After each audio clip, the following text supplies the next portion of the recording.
Menjivar? Menjivar, yeah. Cool. Hello. Welcome to Strange Flows. We're here at, what's this place called again? Puppy Monkey? The Muddy Paw.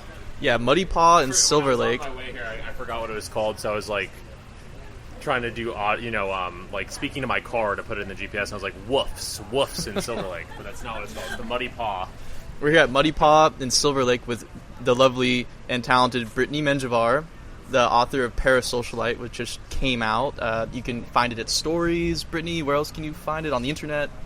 Yeah, you can find it at stories at dreamboybook.club, which is the website of our publisher, and select indie bookstores across America. If you're in the DMV, which is where I'm from, you can get it at Busboys and Poets, Atomic Books, the Ivy Bookshop in Baltimore. Call your local retailer and let them know you want to see Parasocialite on the shelves. Yes, Matt and I loved this book. It was so fun and cool and topical, and I even related to it as a guy. So, Matt, you liked it a lot too, right? Yeah, no, I did. I'd read Honor Levy's book earlier in the year, and this kind of felt like similar in tone, in a good way. And yeah, no, I enjoyed it a lot. Kind of as you said, it's very relatable. Obviously, it is a very like feminine book in a way, but it's also like a very LA book, and like as another person living in LA, I could relate to a lot of it. I liked, and one thing I want to talk about, I like the epigraph.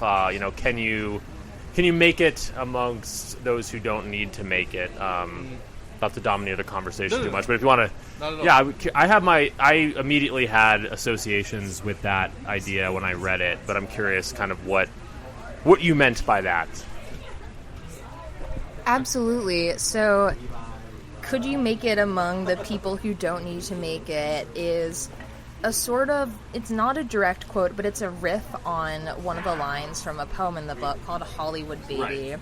And the poem goes, I've made it among the people who don't need to make it. So the reason I put this sort of riff on that quote on the cover is it's really an homage to a lot of the teen novels of the 80s and 90s, like these teen serialized paperbacks of things like the Babysitter's Club, where I noticed there's always some sort of catchy, jaunty tagline on the cover that sort of hooks you in, especially for like teen thriller books as well, like a lot of Mary Downing Hahn or authors like that.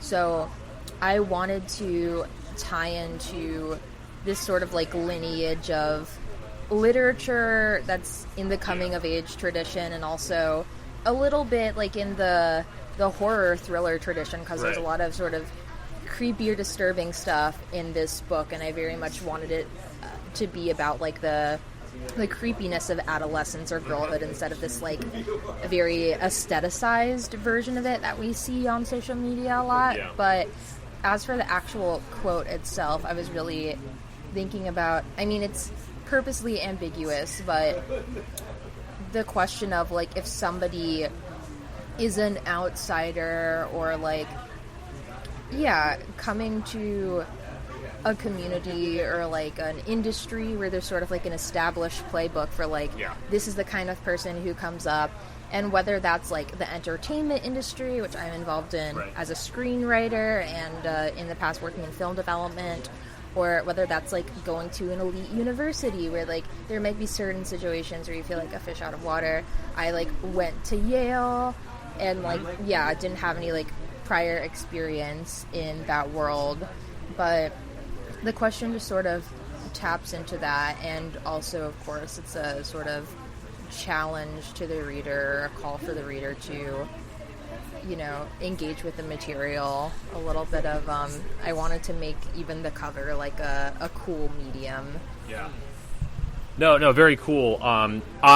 We both actually, unfortunately, and I will get a physical copy of this, but I read this on PDF, so I guess I didn't fully realize, or maybe even the PDF, it wasn't formatted, like, I didn't realize this was literally on the cover, but that's even cooler, and kind of, both the things you said, both aesthetically, I get, like, having the cool tagline at the front, and certainly, you know, in terms of, like, Babysitter's Club, I don't think I actually read much of those, but I remember seeing them all the time as a kid, and, like, your book, and we can talk more about the sort of coming-of-age element. It does kind of feel like it's sort of citing that aesthetically, while obviously being ultimately more mature than that, but at the same time, yeah, there's a lot of, like, I wouldn't even say 2000s nostalgia necessarily, just very like Gen Z coming of age feels, which is great.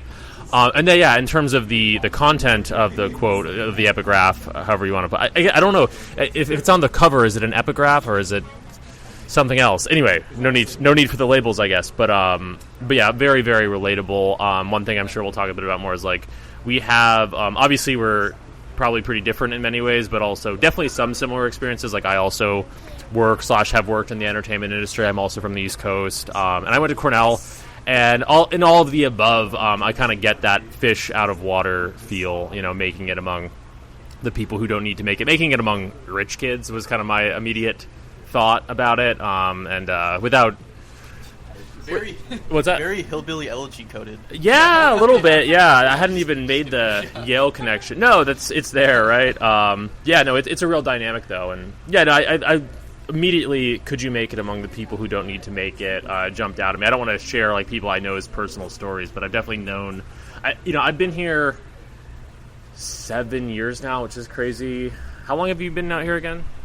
So I've properly been out here for about 2 years. I moved here for real April 2022, 3 months after I graduated from Yale.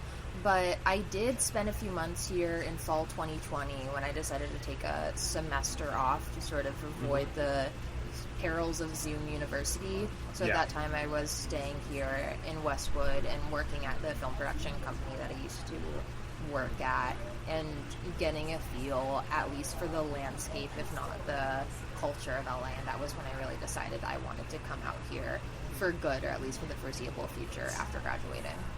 I want to briefly go back to the epigraphs again. So you also have a quote by Pupkin from King of Comedy, which is a great film that not many people have seen, by Scorsese. And then also one by Hailey Bieber, which I actually couldn't find looking it up on the internet. Like, I tried finding it. There's a lot of interviews. Please, I would love to hear more about how these also relate to the book. Yes, I would absolutely love to elaborate. So the Hailey Bieber quote, I'll start with that just because it comes first chronologically. For the listener, it goes, "It's my party and you're invited. I'm alive today and a saint tomorrow. Give me candy." And the context of this, it's actually from an Instagram Q&A that Hailey Bieber did. I'm not exactly sure what year, let's say late 2010s. And somebody had asked her, what are you going to be for Halloween? And Hailey Bieber responded with, just this absolute wall of text where she's like, "As a devout Christian, this is how I feel about Halloween. It is an opportunity to refute the devil."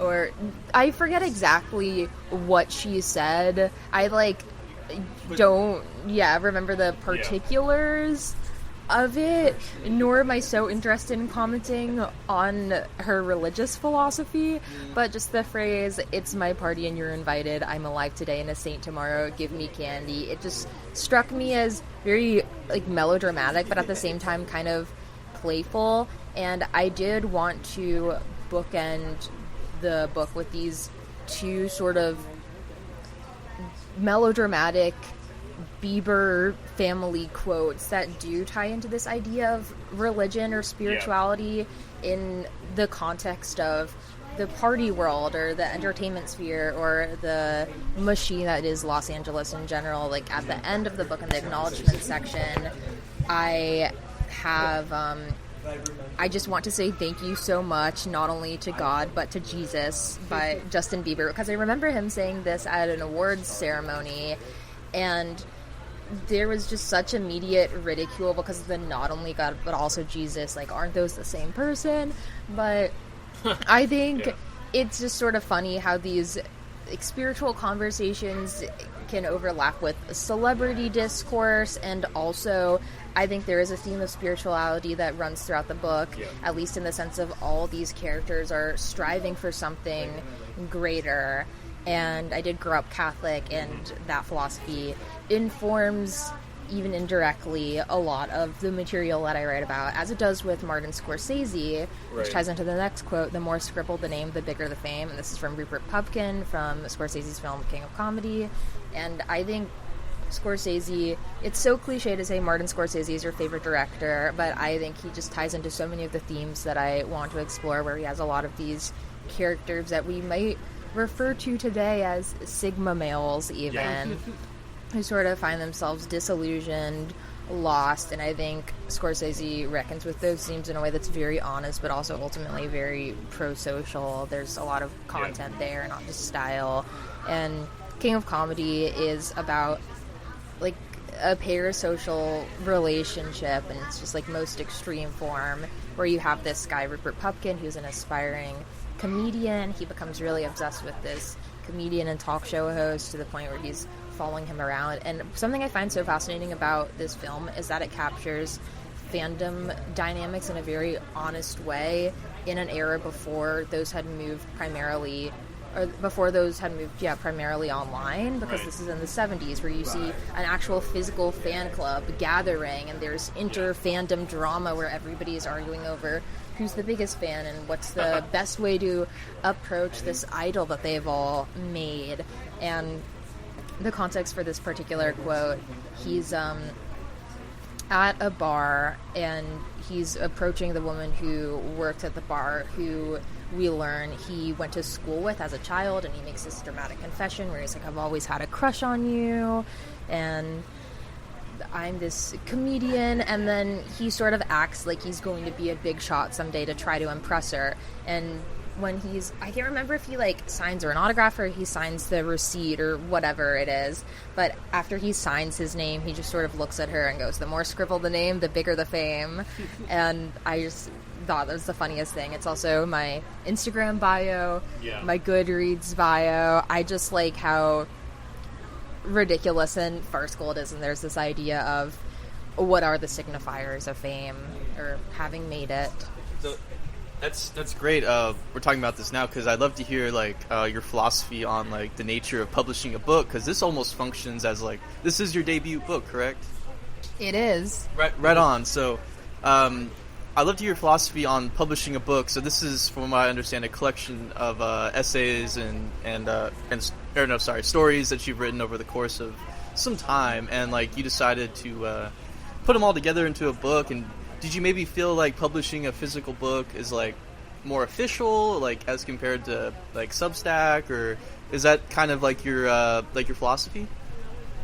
Yeah, I think that's how I was feeling, at least with this particular release. I think there is a lot of value to the immediacy of publishing on platforms like Substack, but I really did see this as a compilation, and I think there is still something about sitting down with a physical book that makes it a very interactive and immediate, urgent experience. So how this book came together, it's a compilation of poems and short stories that I've written over, I'd say, mostly the last 2 or 3 years, but there are some that go back even 5 years. I think the earliest piece of writing in here might actually be Boring Night, which is what the book starts with. Makes sense. Yeah. But it's a compilation of short stories and poems that largely have to do with this idea of parasocial relationships, with these one-sided obsessions or relationships where one person is much more invested than the other. Maybe the other person doesn't even know that this other person is so obsessed with them, or that they even exist. And when we talk about parasocial relationships, there are a lot of different levels to it, where sometimes you're talking about a fan and a major celebrity, someone like Taylor Swift, or you could even be talking about the relationship between somebody who posts on Instagram a lot and one of their loyal followers who's been engaging with the account for years, but you two have never met each other in person, and maybe there's, like, a lot of one-way DMing going on. Or, you know, at this point with the mediator of social media, there's, like, a lot of people that I've met once or twice in person and have mostly engaged with online, and there's this idea of, am I engaging with the real so-and-so, or are we sort of both just play acting at this friendship?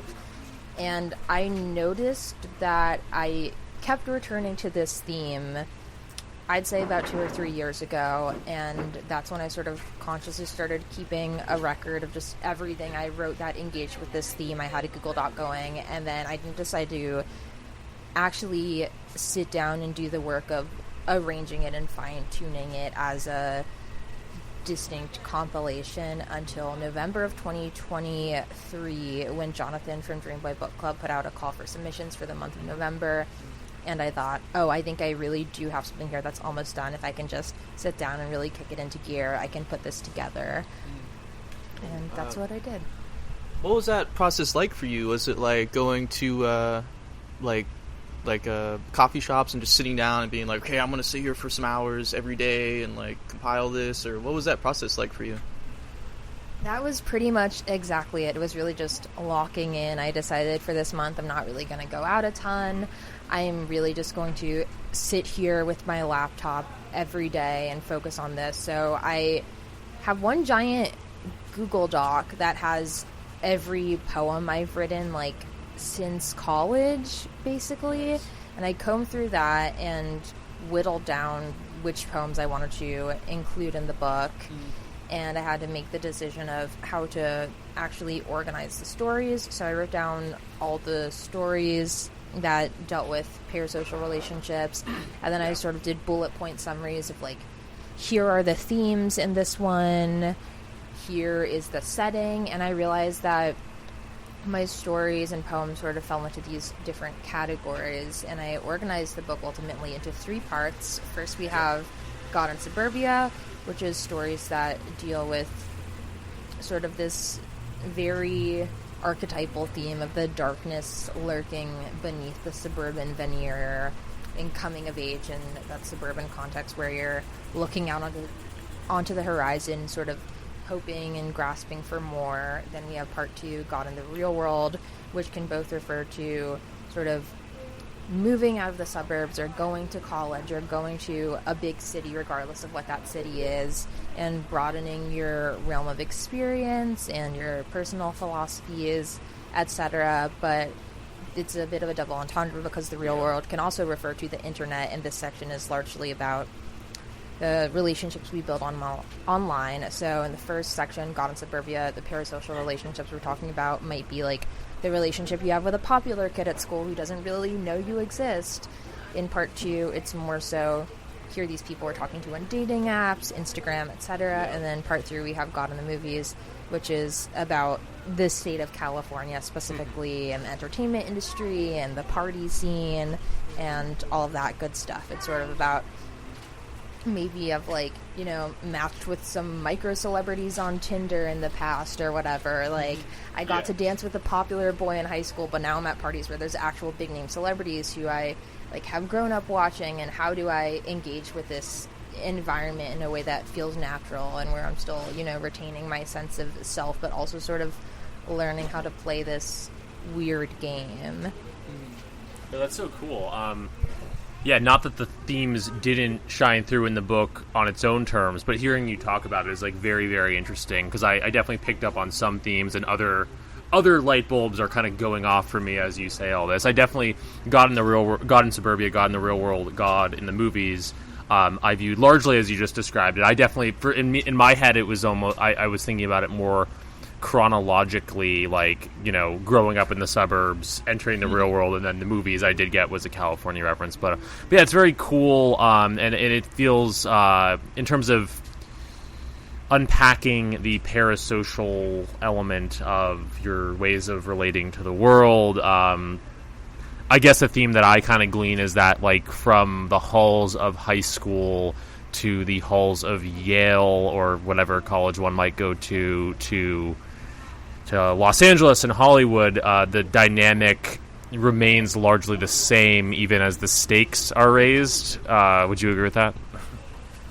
I would very much agree. I think there's really something to the fact that when I started getting involved in the literary scene here, and just sort of the going out or social scene in general, a lot of my friends have joked about how it kind of feels like high school, where you can like go to these certain key spots where you run into this cast of characters that you're familiar with, and in that sense it also kind of feels like a TV show where you have this contained environment. People are sort of playing larger than life versions of themselves. So I was very interested in the way that these themes keep repeating. I've got to ask, Evan and I went for the first and maybe last time to Tenants of the Trees on Friday night. And it was, it's kind of been like, I'm not as much of a socialite or parasocialite as you, I guess. I don't go out so much, although I do go out a bit. And I'd never been trying, I'd never been to Tenants, and it was just, legendary in my head. And obviously, I guess 10 or so days ago, there was like this big Charlie XCX birthday party there, and it's just this legendary hip place. And I suppose, when you're talking about these places that people go and there's a cast of characters, Tenants would, I assume, very much be one. What are your general takes on that place?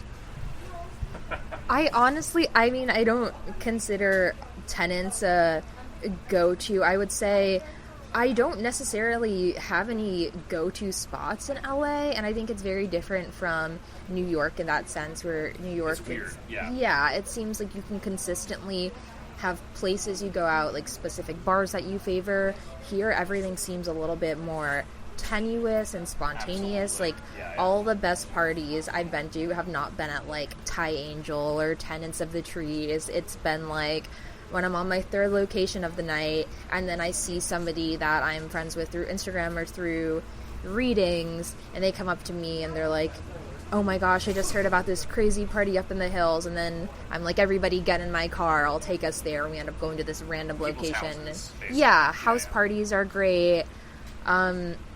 Anything that's sort of like off the beaten path or spontaneous tend to be the nights that stick out most in my mind. I think one of my favorite going out nights I've had here was we went to this house in the hills that was not the house from The Long Goodbye, but right next to that house. And that heavily informed the writing of Bad Actress, where it was this sort of, the mythos was very tangible in the air that night, where you could strike up a conversation with anyone and they would lead with, did you know that The Long Goodbye was, people kept saying it was filmed at that house, even though it wasn't. It was always, did you know The Long Goodbye was filmed here? That, like Elliot Gould lives in The Long Goodbye, right, with his cat? Yes, that not house. That house, but next to that house. So like a weird, high-rise, as I recall. Robert Altman, right? Yes. Yeah, right, okay, cool. That's exactly. I love it. It really is. I watched it recently, and it was a great time. But very much tied in with that night and with the story Bad Actress in my mind. But going out in LA is weird. I sometimes wish there was a little bit more consistency. It feels like you can't really will a good night out to happen here. It's something that's sort of forced upon you. Yeah, no, exactly. Like, as someone who doesn't go out probably as much, like, my experience has been similar. Like, I'm not looking for it as much, but like the times that I have, been like, wow, that was really an amazing night. It's always very random. It's a confluence of different circumstances and people, and I think it has to do with the geography of LA. The fact that we're all in cars. It just, the stars have to align. In New York, people can get on the subway and all meet at a bar, whenever, and here, just the stars have to align a bit more, which makes it more special. I think, there's a reason I live here instead of New York, and I think I like that element. Yeah, I'll just say, like, it's just amazing how, I say this as intelligently as possible. It's almost like God just decides when you will have a formative moment in your life. Yes. Here, because there's just so much to do, so many people, he'll just suddenly be like, you're gonna do this now, and like this is gonna happen. And that I want to talk about Car Crash Collective in regards to well, first, would you tell us just about how that started, who your partners are in regards to making that, and what kind of scene you're trying to cultivate? Like, do you want to feel like anyone could just come, or do you want it to be like a more like really serious kind of vibe, or like tell me about that? I'd love to hear. Totally. So I'll begin with the backstory. So I got into this crazy car crash in fall of 2021, and this happened when my dad was picking me up from fall break in Connecticut, and we were on the way home, stuck under this underpass somewhere in New York in like gridlock traffic, and this one of those trucks that's like carrying cars on its back just came into us at full speed when we were stuck in this underpass in traffic. We saw it coming, and we had that like split second where we knew was going to hit us. Wow. And it was just terrifying. Our car spun. It was this whole Final Destination style incident where we hit one car and then we hit another, and then a semi-truck went through the passenger window where I was sitting, and it stopped just inches away from my face. Yes, the front of the truck went through the passenger window, and it was just like, you can't look over and you see the front. Exactly.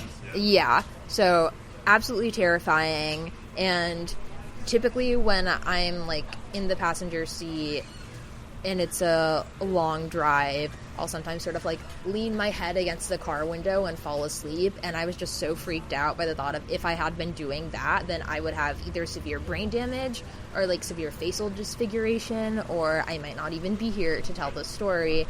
And I got really freaked out by that possibility. So it was a very formative incident for me.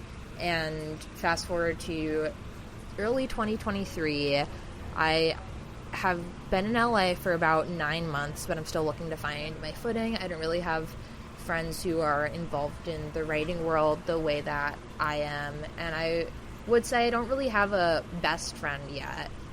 And I am followed by this girl, Erin Satterthwaite, on Instagram. She found me because we were both published in the same poetry publication, and I followed her back and sent her a DM that was like, hey, I just moved to LA. I'm looking to meet new friends who are also into writing. Do you want to go out to dinner? So we got dinner together, and we just instantly hit it off. We started telling each other like deep personal secrets. We talked about like how I used to be obsessed with like Nancy Drew and would go on Nancy Drew forums as a child, and Erin was telling me about like her Tumblr days. We just had this amazing connection, and I started telling her about the car accident. And then on her way home, Erin like gets into the car and is promptly T-boned at an intersection in Hollywood. And afterward, she texts me and she's like, you're not going to believe what just happened. I had my own car accident.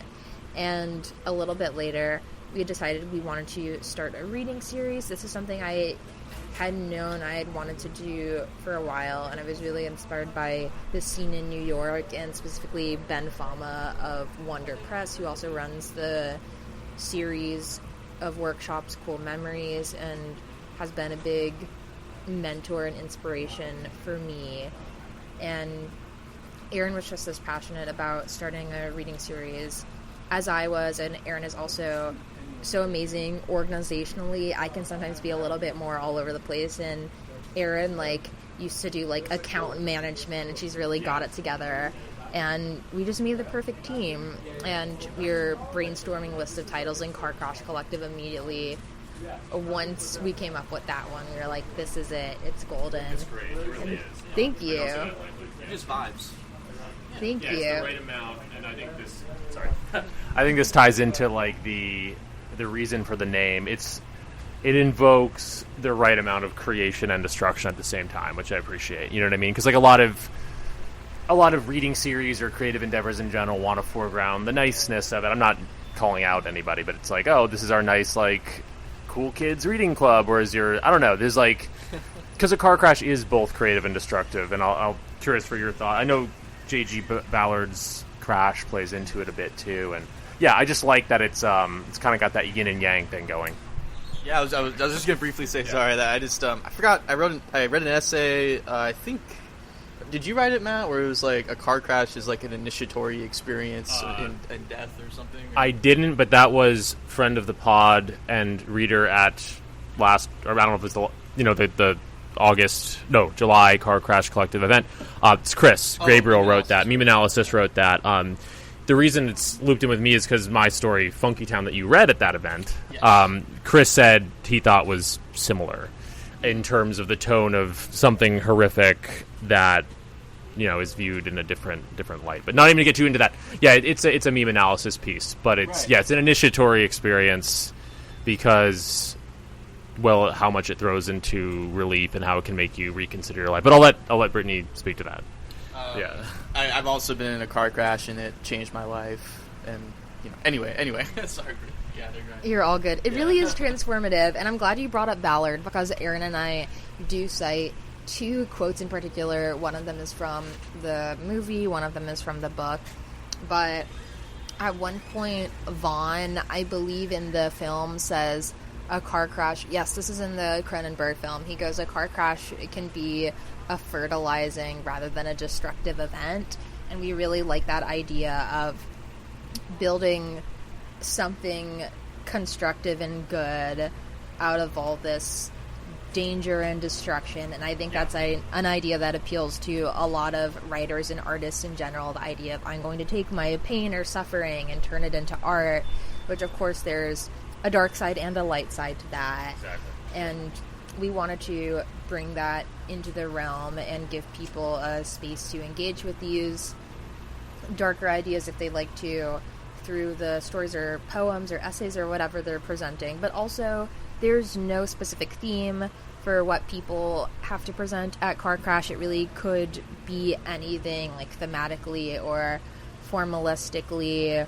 And we want to always emphasize that it is a social space. We really want people to have a good time and feel welcome. And at the same time, we really do care about the writing. This isn't just an excuse to throw a party and put some people on the lineup who have a lot of followers on Instagram. We really do use Car Crash as a space to form these meaningful connections with people we really admire and want to learn from in the community, both in the sense of our own personal journeys as writers and also in the sense of we really enjoy reaching out to people who have done a lot for the literary community historically in terms of curating their own spaces.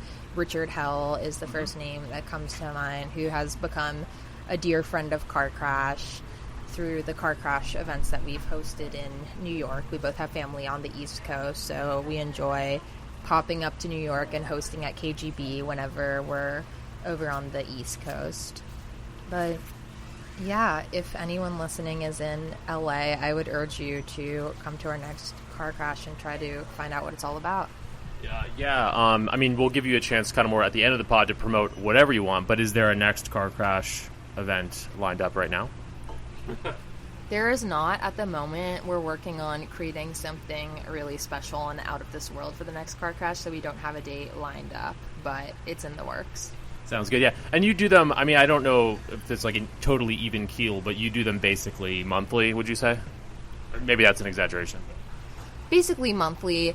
In the past, we did it very rigidly monthly, and now we found that we've been traveling around a bit more, so we've hosted some events in New York, and there's also been times when Aaron was out of town for a month, or I was out of town for a month, so we're both of the mind that Car Crash is both of us, and also each one of us individually is Car Crash, and we can carry the Car Crash torch wherever we go. We want it to be something that we can both grow with and not something that ever limits us. So when I was in Berlin with my boyfriend, I hosted a Car Crash over there, and then Aaron also hosted a Car Crash in LA while I was gone, and we want to always have that freedom and flexibility. But I would say it's not so strictly monthly anymore, but we always do want to host it on a regular basis and let people know that if there's no Car Crash on the immediate horizon, it's because we're making moves in silence, as it were. Yeah, absolutely. This kind of, even I'm thinking about my own, this podcast, Strange Flows, and other podcasts I've been involved in, relating to 2 things you said. One, I think it's that idea of socializing we were talking about too in LA. You do kind of have to let God put the pieces together a little bit sometimes, because it's great to be really regular, but at the same time, these events and podcasts, etc., should be special, and sometimes you just gotta let circumstances come together, and it's better that way. You're gonna say? I just want to say, I think the last thing anyone wants in this quote scene or whatever is for things to feel forced. So. Absolutely, yeah. It's gotta feel organic, and then also, I like what you're saying with Aaron, and I there's a lot of power in the number 2, I think, with these things, and having 2 people. Definitely with Strange Flows, I'm always saying to Evan, like for example, the fact that I couldn't, because I was out of town, go to the Car Crash Collective event in July that I was supposed to read at, because my good friend Alex Kazemi, shout out to him, had so, kindly kind of gotten my name on, and then circumstances fucked it, but then Evan was able to be there. So I'm always saying to Evan, like, at least one of us is there. If there's a party that I can't make or that he can't make, it's like at least one of us is there. You there was that, not to go on tangents here, but there was that Nick Pizzolatto event in Austin that you were able to go to. It's nice to have, too. And then with my other podcast, New Right, I have a co-host in Brooklyn, so we're, like, very bi-coastal in that sense, which is also advantageous, because otherwise, yeah, it's good to feel like you have a presence in another city, even when you're not there. But yeah, with all these events, podcasts, we all do. What I really see is like attempting to make the most out of a degree in the humanities, like in the sense of like trying to make oneself in America. And like Matt, you have a degree in philosophy English from and Cornell, philosophy. and then Britt, what is your degree in from Yale? So I have a double in English and Film and Media Studies, and then for the English degree, I did the creative writing concentration, which is like its own specific curriculum, and then within the film department, I did the screenwriting track. So really, I just tried to rig my educational experience so I could write as much as possible. Yeah, totally. I mean, yeah, so like it's pretty incredible seeing how people attempt to like. People are always like, well, these degrees are meaningless, whatever, but it's like, it's really, life is just what you really try to make it. Is that kind of how you view, like, Car Crash Collective and your publishing, and is that how, do you feel like you're that type of person, or? I would say that's totally how I see it, and as for the humanities degree, I really just never saw any other option for myself. I might say something to this effect in the acknowledgments, I can't quite remember, but I'm very blessed in the sense that I have always known that I've wanted to be a writer, and there was just no question of any other path for me. I didn't ever really have to do any soul searching into figuring out what I felt that my calling was. It's always just been about redirecting my time and energy and resources to making the most of a writing life. yeah, And I'm grateful that my parents have always been really supportive in that sense. They're very idealistic in the sense that they know like how passionate I am about writing and how determined I am, and so they were both just sort of like, yeah, of course, like Britt's gonna study English and film. This is what she loves. And sorry, I'm forgetting. Was there a question tied to this, or? Yeah, it was basically just like making the most. Like I was questioning. My question was basically like, how do you feel about like you yourself, making your way in America in regards to like. Yeah, you basically answered the question. yeah. No, I mean, I don't know if this is exactly what you're getting at, but I kind of have thoughts on it. Like, as I said, I studied philosophy and English at Cornell, and it's like, at the time, it was just everyone always asked me like, what are you going to do with that? And I was like, I'm here for like the humanities education, and I don't regret that because I learned a lot that I would never have been able to learn elsewhere. I mean, obviously you can. I'm at this point. I didn't go to grad school. Like, I am more of an autodidact. But like, I think that having that starting point within like the elite institution and the libraries, like that liberal arts education was like a very formative thing for me. And then I didn't really start thinking about like what I really wanted to do with it until later. But upon graduating, it's almost, and I wonder if this resonates or not, like it's almost an overcrowded field of like people with humanities degrees trying to do their cultural projects. Now that one can self-publish a book or publish it with a smaller publisher, like there's more of them than ever, which is great, but like there is a lot of competition, right? So you do have to be a self-starter.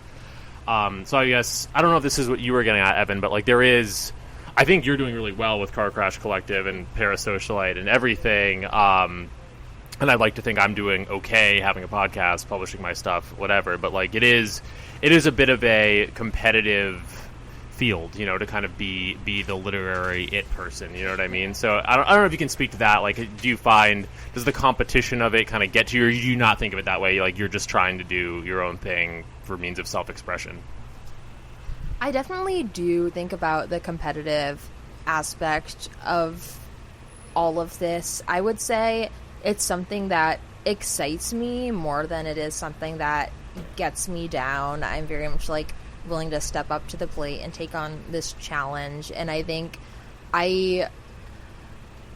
part of the reason I see like this competitive nature of the field as like exciting rather than depressing is I've just always been of the mind that like nobody is going to be able to do what you want to do better than you're able to do it, because everybody has such a specific idea of what they want to bring to the page, and everybody has such different and distinct experiences that even if two people are writing about the same topic, nobody's going to be able to bring to it exactly what you have. So the way I see it, it's all about just fine-tuning what makes you unique and what you specifically are passionate about, and finding the best avenue to share that passion with people who will be equally as enthused about it or are equally engaged. Yeah, totally. I mean, part of what cued me into, I mean, I think your answer is good. You know, it's a fruitful competition. No one's trying to like fuck anybody else over, you know.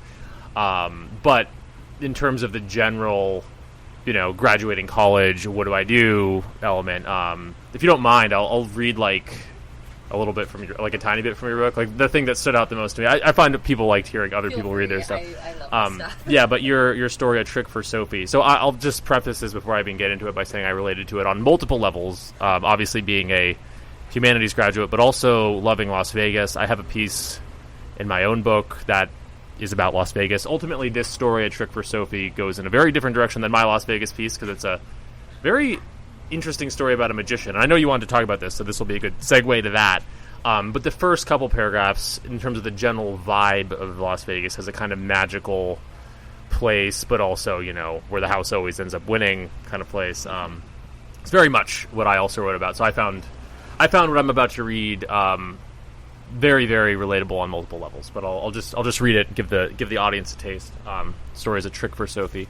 I needed magic. I had just graduated from an Ivy with a degree in theater studies. I had an A-plus thesis and glowing reviews from my professors. The market had no jobs for me. I had already done the impossible by making the 4% admission rate work in my favor. I needed to do it again. I wasn't afraid. I had a history of preternatural luck. I had a knack for schemes and a body I liked to look at in the mirror. I always got what I wanted, one way or another. I needed magic, so I went to Vegas, where even airports offered every man the opportunity to turn money into more money via mystical machines, where tourists could bear witness to miracles in air-conditioned hotel rooms. I'll probably just stop there. But yeah, I just really, really connected with that part. I think especially the, like the we'll get into Vegas in a second, but to start with the Yale thing, I guess. I made the 4% admissions work for me. I needed to do it again. I don't know if you're a bit younger than me, so I don't know if you've had this experience. In a way, I hope you haven't. Not that my life is bad. It's been good, but I did, like, getting into Cornell and stuff, I always did feel like, damn, like, I'd never been, like, a cocky, narcissistic person, per se, but I definitely felt like I was winning when I you know, beat the admissions rate, as it were, and, you know, continued to do pretty well throughout school. Got decent grades, whatever.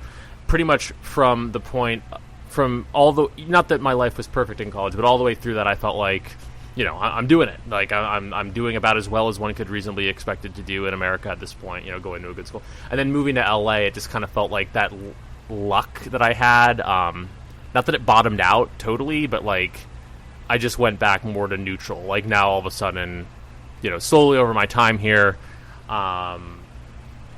it's like, yeah, I'm doing okay, heads above water, but I haven't, like, made it yet, you know what I mean? And, like, I had that feeling like I need to make it. I need to do the equivalent of what I did to get into a good college.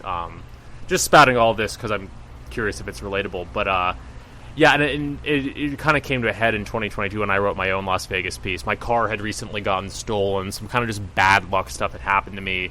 And I went there, and this is where the Vegas stuff comes in, you know, mystical machines, that are supposed to make you a winner. Like I had this sort of intense day in Las Vegas where I was playing blackjack and like coming out a little bit ahead, which is not that good, but usually I'm behind, and the experience was very much like, is my luck finally turning? I don't know, comment on anything or nothing in that's relatable, but just that general theme of going from the Ivy League, like, doing well to, moving out west where it's like your luck kind of comes and goes a little more, right?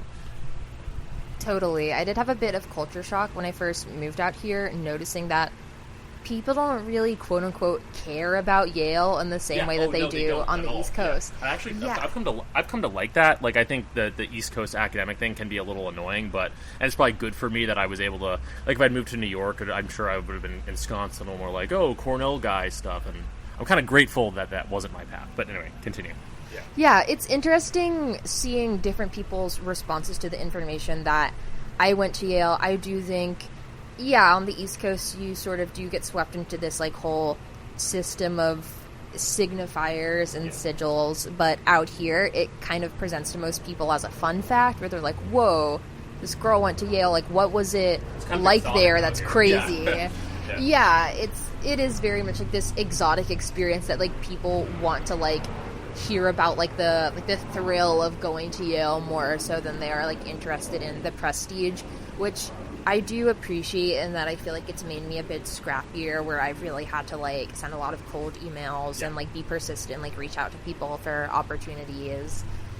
But the Alex Kazemi method. The Kazemi method, he really does inspire me for sure. But yeah, something that shocked me as well when I first moved out here, I was like, I went to Yale, like, I have this education in, like, screenwriting and creative writing, and at Yale the creative writing concentration is, like, a big deal. Like, not everybody gets into it. People say it's really hard to, like, configure your schedule around the creative writing concentration, and there's, like, this attitude of, like, if you have the creative writing concentration, like, forget, like, a double major, you just can't do it. And I was like, oh, I'm gonna, like, prove them wrong. But the creative writing concentration literally means nothing to people outside of Yale. Like, what is that? Just everything's on such a different level. And when I got here, I realized that just growing up in LA had given so many people an inherent advantage in the film industry, where, like, you didn't even have to be from, like, a rich industry family. All you had to do is just be, like, physically present in LA, so you could, like, take on some unpaid internship when you were 16 and, like, still, like, living with your parents and had a lot of that free time. And then you build up this crazy resume where I was meeting people who've, like, worked with major studios who are, like, 20 years old, and I was like, just, like, even if I had the determination and the passion, just, like, physical circumstances even prevented me from getting that same experience. So I've sort of had to learn how to, or, like, I'm still learning how to forge my own path. But that definitely was a surprise to me when I came out here. Yeah, no, definitely relatable on my end. You said to not move past Las Vegas too quickly here. You said you had a bit of a story related to magic, or maybe that wasn't Vegas related, but Chris Angel related, perhaps. I'd like to briefly a more closer segue to what you were just saying. When you went to Yale, did you ever encounter any, like, secret societies, or did you witness power, like, in its most, like, organized form or anything like that, or just something like lots of power is concentrated in Ivy Leagues? And J.D. Vance in Hillbilly Elegy talks about this briefly. Do you have any interesting kind of anecdotes about stuff like that? I have a lot of interesting anecdotes that I can't share. Oh, well, that's fine. But definitely, You're in Skull and Bones. No, just kidding. I'm not in Skull and Bones. I can indeed say this, but I think something that did stick with me from my time at Yale is beyond the academic, like, traditional level of, like, trying to stand out, like, as impressive amongst a pool of students, or, like, get an A. I think there is a real love for learning on campus, and in, like, the very best communities on campus that I engaged with, like, a real deep love for knowledge in its purest form, and, like, for, like, ritual and community as well. And that's something that I found was very alive on Yale's campus that I've taken with me in even my approach to Car Crash and my approach to friendships today. Yeah, so in the nature of, segueing now, you said ritual, and, Matt would want to talk about, we were going to talk about magic and ritual, Chris Angel. I would love to hear about, like, you said people there are open to, like, learning and stuff, and maybe sometimes that love of learning even extends into the occult or, like, mysticism. So I hope this is what you wanted to get into, Matt. Yeah. I'd love to hear about your stories, and Matt and I being into that kind of stuff ourselves, and your experience with that, and our friend Alex. We'd love to hear more about that. For sure. Well, I'm not so sure I have like a specific crazy story involving Chris Angel, but I do just want to talk about my love for Chris Angel on the record. I just am so intrigued by the mythos and the persona of Chris Angel and Vegas in general. The first time I went to Vegas was in 2020 during the pandemic, so it wasn't quite a ghost town. Obviously, there were still a lot of tourists there, but I didn't experience Vegas at its full force. And then I've made a trip back since then when everything was operating as normal. But Vegas has always stood out to me as this archetypal, like, oasis or, like, crazy far-off destination and, like, symbol of, like, excitement and adulthood, largely because my favorite movie when I was, like, 3 years old was The Flintstones Viva Rock Vegas. I was so obsessed with this movie. I had the VHS. I would watch it, like, basically every day. I genuinely believe I have seen it more than any other film I've watched in my life, except for maybe, like, Taxi Driver. But Vegas definitely, like, held this mythical appeal, and I always had this idea of, like, oh, when I'm, like, a grown-up, I'm gonna go to Vegas and, like, see if it's really like the Flintstones Viva Rock Vegas. And honestly, I found that it wasn't, and something that struck me about Vegas was it really, and you write about this in your book, where it has this association with, like, vice and danger. And at least the Vegas of today doesn't really feel all that exciting. It feels very corporate. It feels very, like, it feels like a very, like, apparently manufactured experience to, like, sort of, like... It's Disneyland for adults, and, like, it is still for adults. Like, I'm not saying it's totally Disneyland, but it's, it's curated in that way. Yeah, for sure. I even thought that, like, all the themed hotels and casinos were going to be, like, a bit... I don't know exactly what I was looking for, like, a bit more immersive even, but it seems like everything is just, it's all about symbols. Like, here is a little fake Eiffel Tower to show you that this is the Paris place, but there's no real, or I didn't, like, experience as much effort as I would have liked into, like, the theming or the immersion of the environments. It all just sort of, like, struck me as very surface level. I was a little bit disappointed by, I guess, like, the lack of thrill I experienced in Vegas, but the peak of my enjoyment of Vegas was definitely seeing Chris Angel's magic show, and I'm so glad I went. It's just such an entertaining but also absurd experience in so many senses, and I got really into Chris Angel during quarantine when I was bored, and I started watching his, like, reality show on streaming services. And something that always struck me about it is, like, I feel like the show can't decide how it wants to present Chris Angel, where sometimes it's like, Chris Angel is really magical and he really has these secret arcane powers that we are capturing on video for you right now and we're not going to explain it.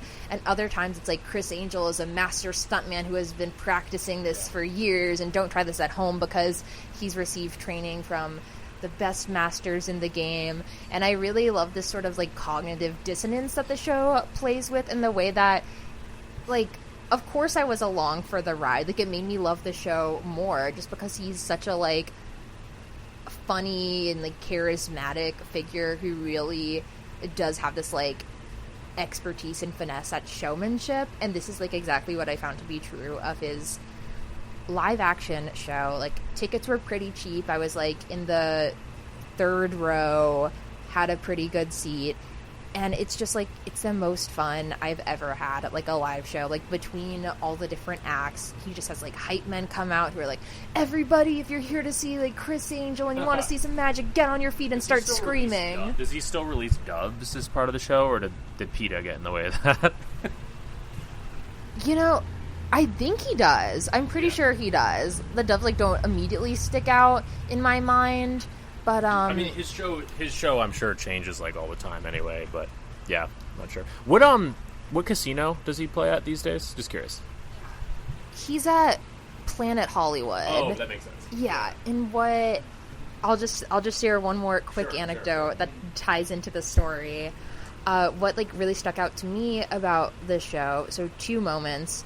There was this one like scene on stage where he asked the volunteer, like, would you like, do you believe in magic? And then she was like, well, I'm kind of a cynic. And then he goes, well, I love cynics because I turn them into. And then Believer by Imagine Dragons starts blasting. And then he goes, Believers. And he starts like flying. And I was like, whoa, what is going on? Like Imagine Dragons is blasting. And then there was another scene in the show where all of a sudden he like all the like, you know, showmanship and like the fire blasting from jets stops, and he just sort of somberly walks out to the edge of the stage, and he's like, I want to talk to you like as just Chris right now and not Chris Angel. Like, this many children die from cancer every year. And I was just like, whoa, what is going on? It's like such an immediate tonal shift, and he just starts playing like a montage of like him visiting children like dying of cancer in hospitals, which is a very personal issue to him because he has a son who had cancer, and I believe he's doing better now. But he's like one of the like top wish makers for the Make-A-Wish Foundation, so this is like an issue that's very dear to his heart.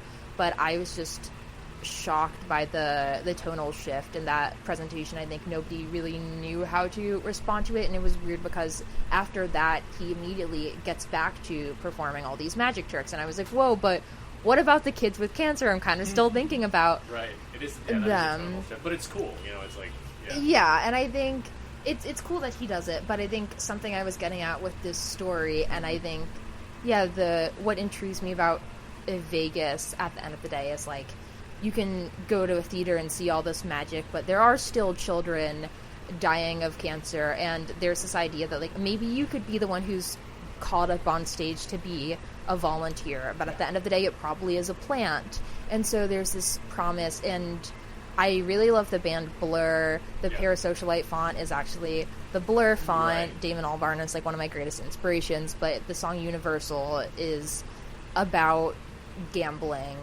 And the chorus is, it really, really, really could happen. And the music video, which is directed by Jonathan Glazer, is like this Clockwork Orange tribute, and it's very dystopian. But I really am pulled in by the idea of like, there's this, it taps into this like search for like a spiritual like greater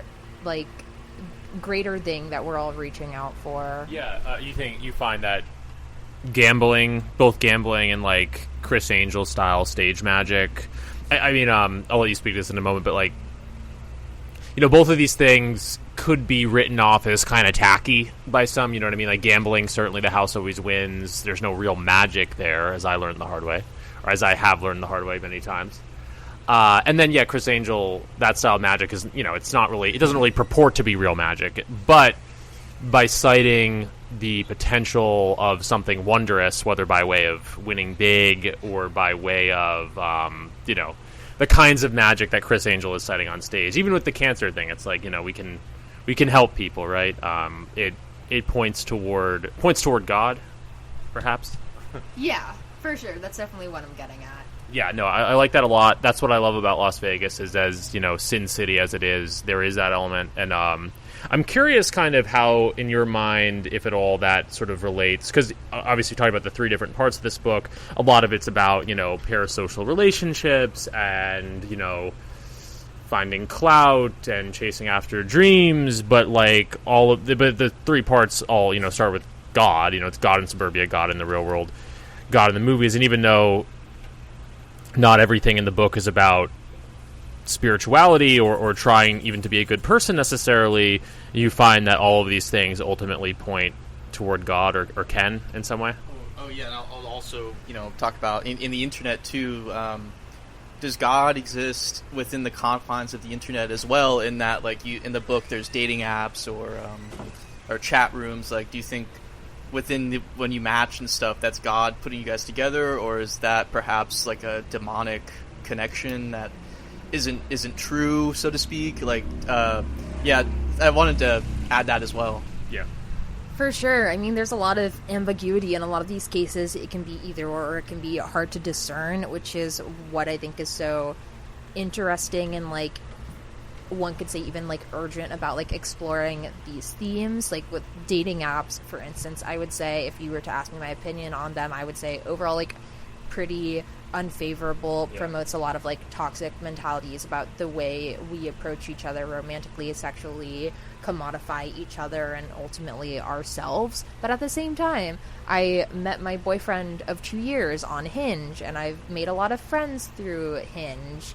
So I think a lot of these situations we find ourselves in with the internet in particular, like, they present a plurality of options, and it's sort of like sometimes it feels like you're in a magic show or on a game show and you're trying to, like, figure out, like, which door is hiding the good thing, and sometimes there's, like, a crafty way to tell, and sometimes there isn't. But I think ultimately most of us who, like, use the internet or use dating apps, we are searching for, like, something bigger, something better, some, like, higher purpose, I would say, and whether or not we achieve that is dependent on a lot of factors. But I think the search is something that is, I mean, like, woven into the very fabric of the internet.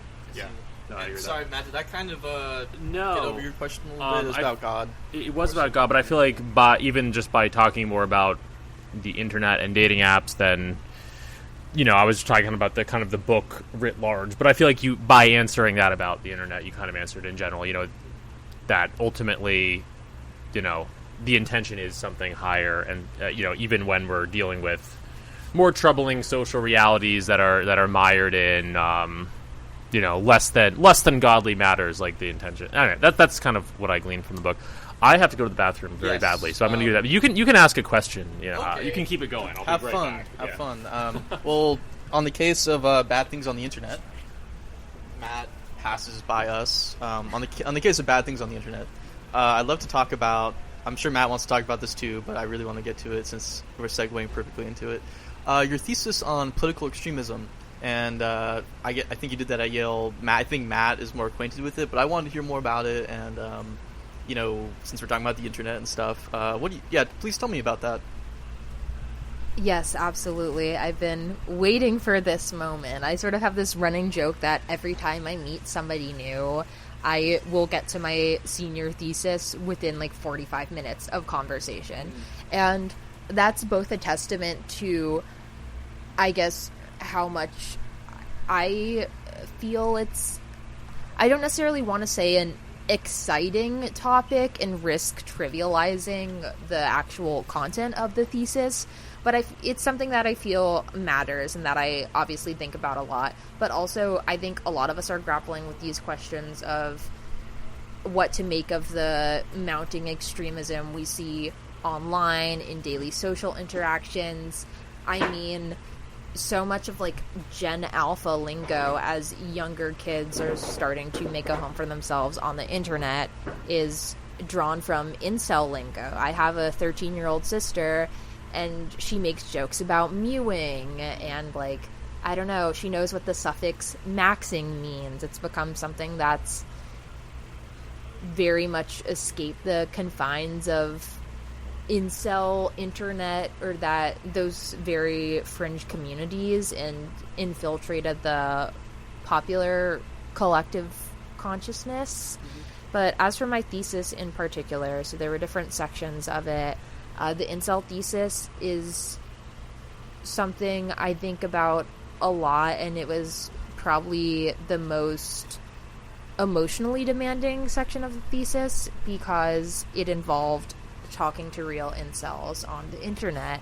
And this isn't something I had to do necessarily. It was something I wanted to go out of my way to do.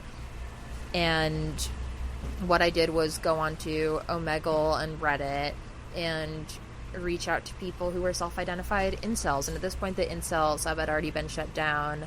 I was using r/incel selfie, which I always say should have been called in selfie, but I guess they're not that clever at the end of the day. But yeah, I would reach out to guys on there and say, hey, I came across your post.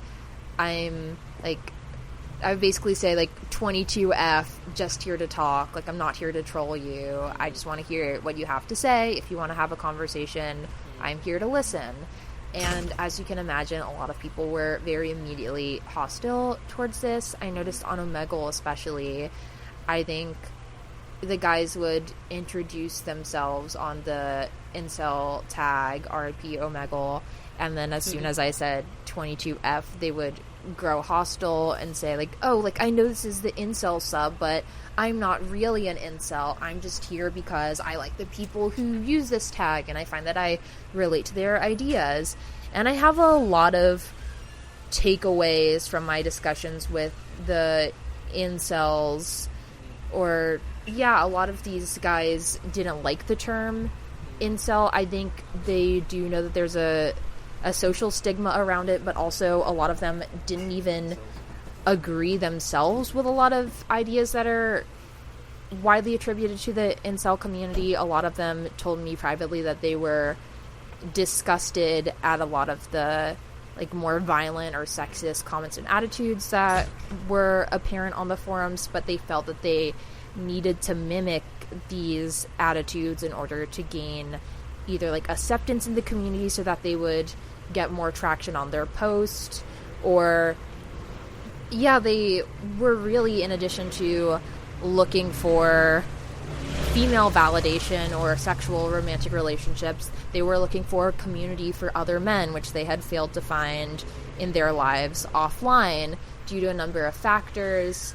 A lot of them spoke to trying to open up emotionally to the men in their lives, their fathers, their peers at school, and were ridiculed. A lot of them tried to seek help, specifically, like, those with suicidal ideation or even more violent or aggressive impulses that they themselves were disturbed by. A lot of them tried to reach out for help through more traditional channels and were dismissed very quickly. And a story that, like, sticks out in my mind is a guy who was feeling really lonely, dissatisfied with his dating life. He went on to, like, a mental health subreddit, and where people would sort of, like, chime in with advice, and he shared his woes, and people were like, oh, like, I can't believe somebody's, like, bringing this incel bullshit to our sub or whatever. And he didn't identify as an incel. He didn't even know what an incel was, and he didn't have any malice attached to his comments or his situation. But he was like, what's an incel? Everybody's calling me this, so I'm going to go find out what this is and check it out. And that's when he started aligning with the incel community. And yeah, there was a lot of variety in my conversations. A lot of people were very immediately hostile. I got a lot of, like, death threats or rape threats, but I wasn't really, I mean, I had to keep a sort of emotional distance in order to do my work effectively, but I would tell the guys, like, look, anything you say is not going to, like, I'm not going to be, like, so offended or scared that I'm going to log off. Like, nothing you can say can make me log off unless you tell me that, like, me talking to you is annoying you and you don't want me to talk to you, in which case, obviously, you can go on your way. But whatever you want to say, I'm not going to, like, run and get scared and, like, leave you in the middle of a conversation. I really want to hear whatever you want to tell me, like, no matter how troubling it is. So you really trawled the depths of the internet there for a bit. How long was that process? I would say probably 3 or 4 months since I did my thesis over the course of a semester. So I would say 3 or 4 months that I was actively speaking to these young men on Omegle and Reddit. And this was like circa 2020-ish? Sorry, I was in the bathroom, so you may have already said this to Evan. I apologize, but... All good. This was fall of 2021, which was my final semester at Yale. Gotcha. Would you say your interest in parasocial relationships, analyzing your own life, writing, does that precede, this kind of more academic incel thesis? Do you draw a connection between the two? I think they're definitely tied into each other. I think my first immediate association when I think of parasocial relationships and my academic or intellectual interest in them is within the music world. I have been a music journalist for a while, and I started in that world when I was 16 or 17 years old. So I was dealing with this duality of, at the time, I was like absolutely such a fan. Like, I went to Warped Tour every year. Yeah. There are these bands that are really important to me, as there still are those bands for me now, but I had to learn how to put those impulses aside and sort of alchemize them into something creative so that I could, get a good interview and be professional. Yeah. And in the course of navigating this duality within myself, I also observed that there were people who sort of didn't give any thought to, like, alchemizing their baser, like, fandom instincts. Within the journalist community? Or just in general? Yeah. Within the journalist community as well, but also just in general. Like, I would be in line waiting to interview a band, and, like, I would get to a lot of the shows early because I had to talk to the bands before they went on, and I would be chatting with the fans who had lined up for a show hours beforehand and had been following the bands across the country. Yeah. And they would be so excited to hear any tidbit of information I had about the band, or they would ask, oh, like, what's it like to talk to them, or, like, can I go backstage with you? And I was really fascinated by just the absolute heights and extremes that level of devotion and attachment can reach, especially in the whole Warped Tour emo scene. Yeah, oh man. There's very much this attitude of, like, going to meet and greets and telling the band, your music saved my life, or even you saved my life, and this sort of melodrama that's tied up into these emotions that feel very real. And there's a lot of vulnerability going on there as well, and I think that does tie into the incel research ultimately, where you've got these, in a very different way, but you've got these people who are at a very vulnerable point in their lives, and they have a lot of very extreme and even terrifying emotions. And, some people deal with those by becoming a devoted fan of whatever emo band, and some do it by turning to these communities online, which might initially provide some social fulfillment, but ultimately veer into a dark direction. Yeah, interesting.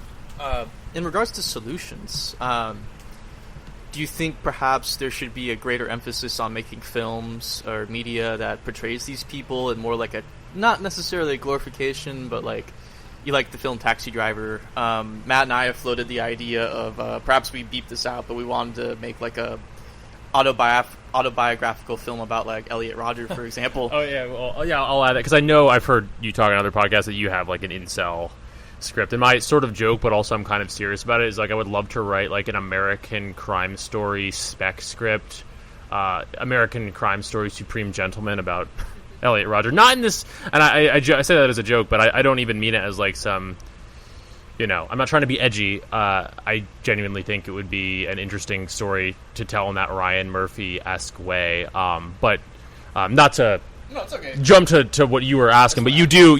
Yeah, you can add one more thing. You do have a incel script, right? And Evan, add your point. Sorry. I was gonna say, that. But or do you think perhaps maybe we should draconianly like take down all of this like ability to sympathize with these extremist movements? Do you have any thoughts on solutions?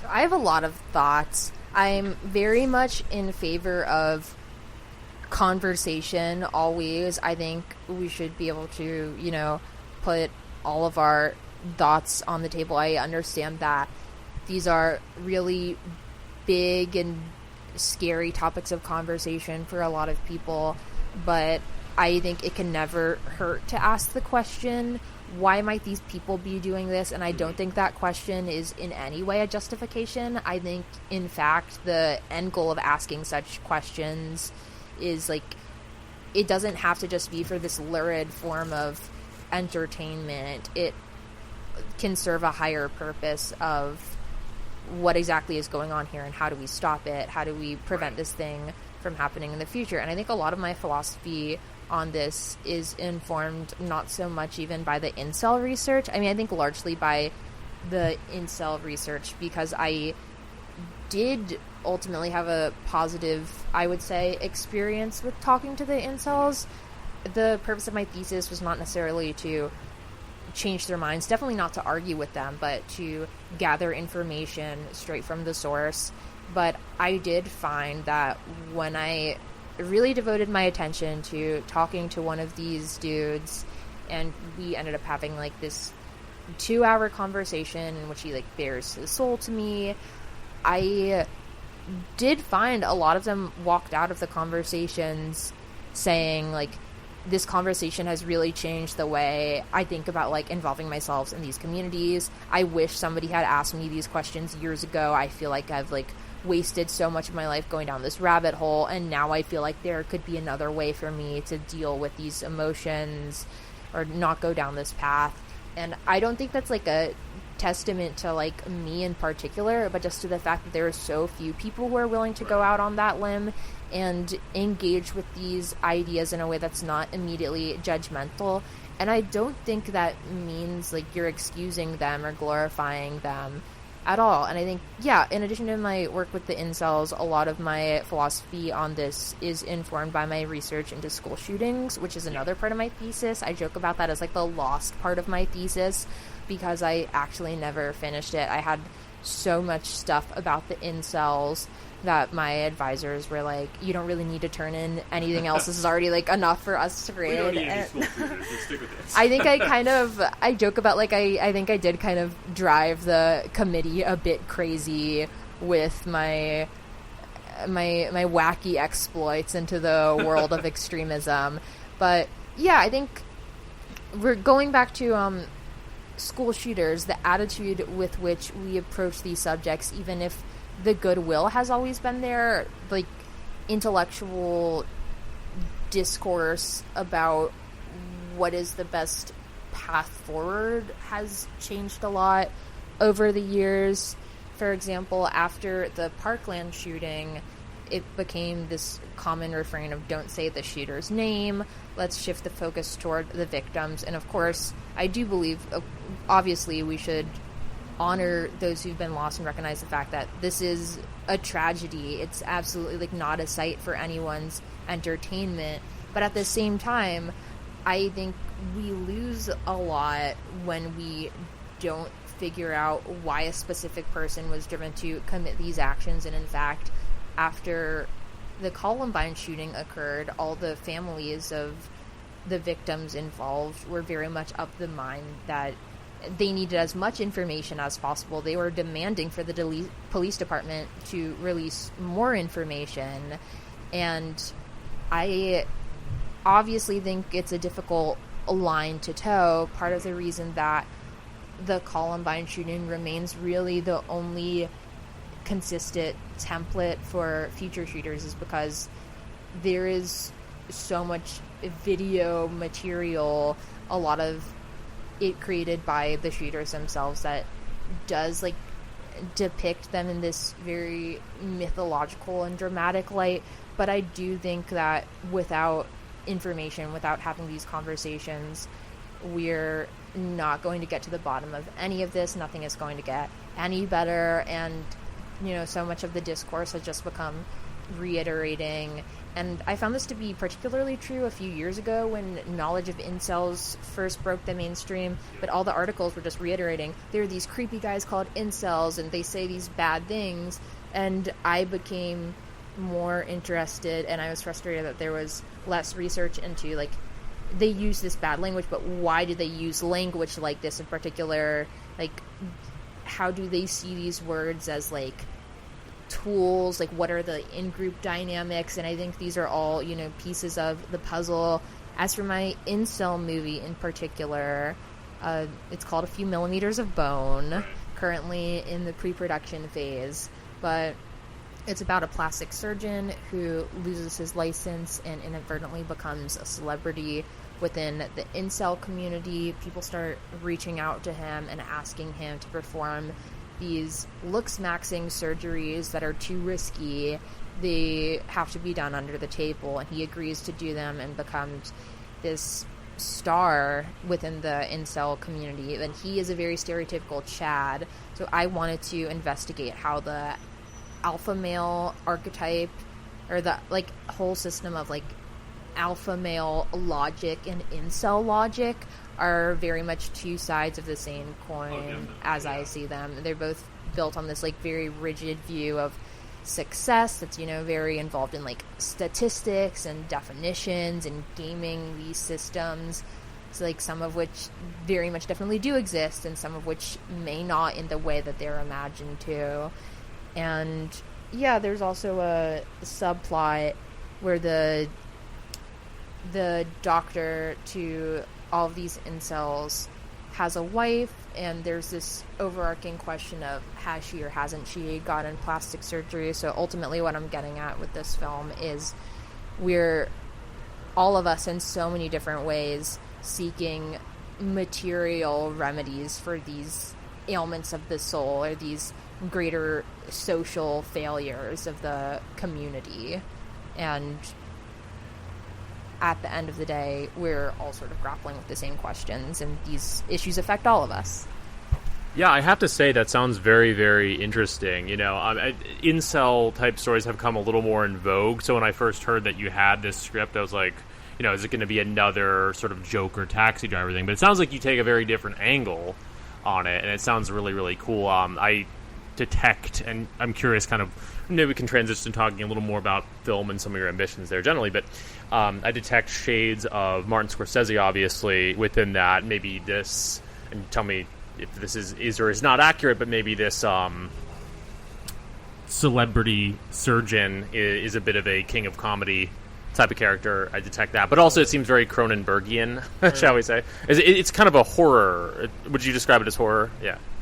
I would describe it as a horror thriller. I would say the Rupert Pupkin in the scenario is there's this one incel in particular who really becomes obsessed with the surgeon and just can't get enough of these surgeries, and sort of becomes a stalker, home invasion-esque figure.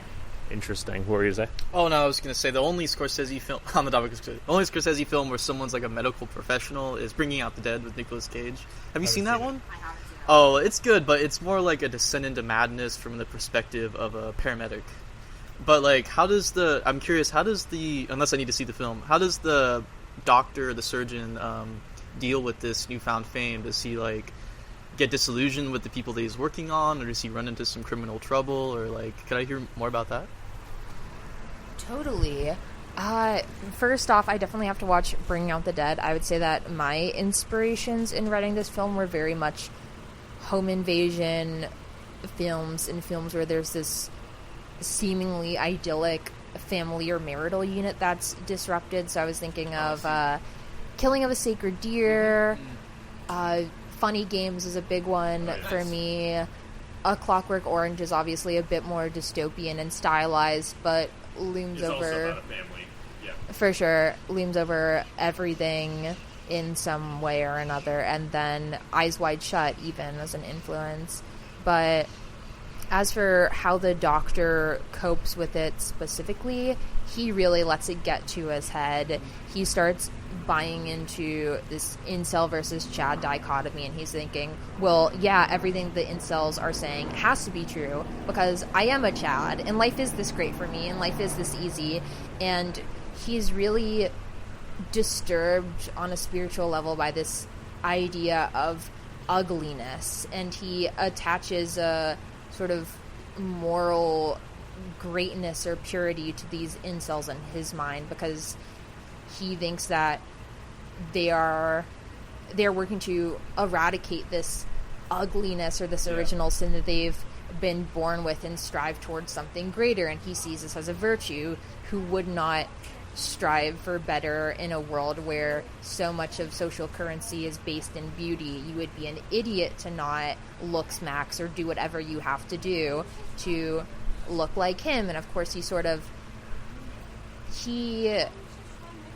doesn't really think much about the imbalance of the situation. He's just sort of takes it for granted that he's been blessed naturally with this social advantage, but he really lets it get to his head, and he becomes a monstrous figure himself, and his embrace of these ideals and this idea that he can do no wrong as this perfect alpha male Chad archetype. I see. I assume this movie could be set nowhere else other than Los Angeles, yeah? For sure. Yeah, because I love when there's themes that kind of intersect with different things. I mean, this theme of beauty and looks maxing is obviously relevant kind of philosophically to the way we behave online and just generally considerations of life and, what gives people value, right? But also it's a very, very California theme. I don't think we've touched on your short film that you wrote and your work with Roger Corman. Yeah. You saw the film, right? I did watch the film. Sorry, what is it called again? I should have this on in my head. Fragile.com. Yeah, very, very good. I was impressed by that. And there's... I think you probably wrote that before most of Parasocialite, but I detected some similar themes. We haven't really talked about this that much, but maybe it's kind of part of the subtext of what we said about the book. Parasocialite, in a lot of ways, it's a coming-of-age book in many ways, and it's a lot about... You described yourself on... I heard your Tales from the Mall podcast, by the way. Brendan's a friend of mine. And you described yourself on that as being like a little bit of a late bloomer, kind of going to an all-girls school. And I feel like that theme looms large over Parasocialite. The first story, Boring Night, is very much about... being 18 and trying to get your first kiss, right? But not even to talk too much about that, I detected a similar theme in Fragile.com of kind of being this somewhat sheltered or under... I don't know, maybe sheltered isn't the right word, but a young woman in high school who hadn't yet kind of fully made it socially. So, I don't know if you could see the similarities between the film and the book. For sure, that's definitely a theme, and it definitely is rooted in a lot of my personal experience, as you mentioned, going to an all-girls school, being a late bloomer. And I think where I differ from the main character of Fragile.com is she has this very deep-seated insecurity or failure that she's not good enough. She's very socially awkward. I'm grateful that I personally have always been a little bit delusional, and that I've never really been so I guess bothered by social dynamics. I've had a pretty good shake of things personally in my social life. I've always had a lot of friends and been generally pretty well liked, but in the realm of romantic adventures, definitely I came to a lot of that later, just going to an all-girls school, being a little bit sheltered in general, and that's what I tap into with Mara's experience. And I do think just beyond Fragile.com, with a lot of the coming-of-age stories in the book, I think the mentality a lot of these young women who are the protagonists have actually ties into a common school shooter or teen violence mentality that I read a lot about in my studies of that psychology. Something that really stuck out to me is a lot of teen shooters, they they're not necessarily like insecure. They don't really have this idea that like everybody is better than me, or like, why am I not cool enough? The thought that reverberates throughout their minds is like, I am the one who has it all figured out. I like really know what's up. Like, I'm so much smarter than all these people. I'm so much better than all these people. Why is there this societal failure to recognize me for the star that I am? And I think that's what a lot of the protagonists in Parasocialite are getting at, especially when you get to the later stories of people who are trying to make it in the entertainment industry. And I think that's a mentality that you sometimes kind of, I don't want to say have to fall into, but I think it's very common for people in the entertainment industry to sort of, you have to have a lot of confidence and the willingness to go forth and put yourself into these situations where you're going to be rejected a lot. But I think that can lead to this sort of frustration about like, why am I not making it? Why am I not being seen? That is also common with like, especially like young perpetrators of violent crime. And I thought that was an interesting parallel. So I wanted to very much tap into that with Parasocialite. And with Fragile.com in particular, I very much saw it as commenting on the entertainment industry. I know a lot of people see it as a big allegory for like prostitution or OnlyFans, and I think there's definitely notes of like Duco as a pimp in his approach, but I primarily saw it as about the commodification of self that has to happen in a lot of the entertainment or creative industries, and this idea of, again, turning pain or turning suffering into art, and what happens when it feels like that's your only option or that's like your only way of coping. Eventually that leads to the conclusion about like, I have to like create more suffering, and there's something like holy or pure about this suffering, which I think is something that I also think a lot about coming from a Catholic background. And I oftentimes do think that suffering is a necessary like social or personal good, but obviously you can get to a point where that becomes self-harm and self-destructive, and Fragile.com is about somebody who doesn't know how to toe that line. Yeah, it's a really, really cool metaphor, and I will link to the movie, which is on YouTube, in the show notes. To spell it, you've kind of introed it pretty well there, but to spell it out for people, just the premise.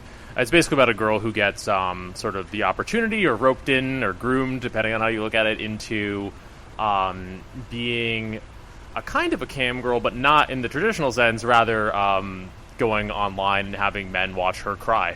And not even necessarily to get off sexually. I mean, it's kind of a subtext, like, maybe, but no. Like, as you said, you don't really go there like, yeah, sure, there's a metaphor about, being a sex worker there, but, like, that wasn't the main point I got from it. The main point was, like, maybe a more non-metaphorical interpretation, which is that people, we get invested in art and other people by seeing their pain and seeing it alchemized in some way, and that the movie, I think it's open for interpretation. It doesn't necessarily demonize that, but it points to it as a weird social dynamic that can have its own excesses. And yeah, it's very, very good.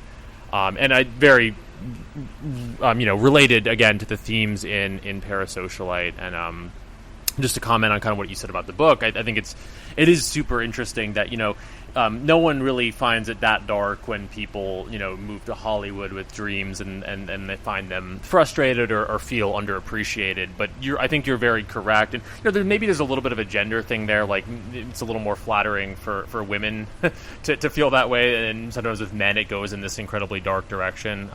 Although I suppose there are femcells out there too. But it's just interesting how, one thing, and this ties into, I guess, psychology and the way people diagnose some of these social ills. Like the incel logic is not, it's not like totally counter to the logic of the mainstream. It's kind of just a horribly exaggerated version of it. Like, we kind of are all told that we should believe in ourselves and that we're all only deserving of the best, et cetera, et cetera.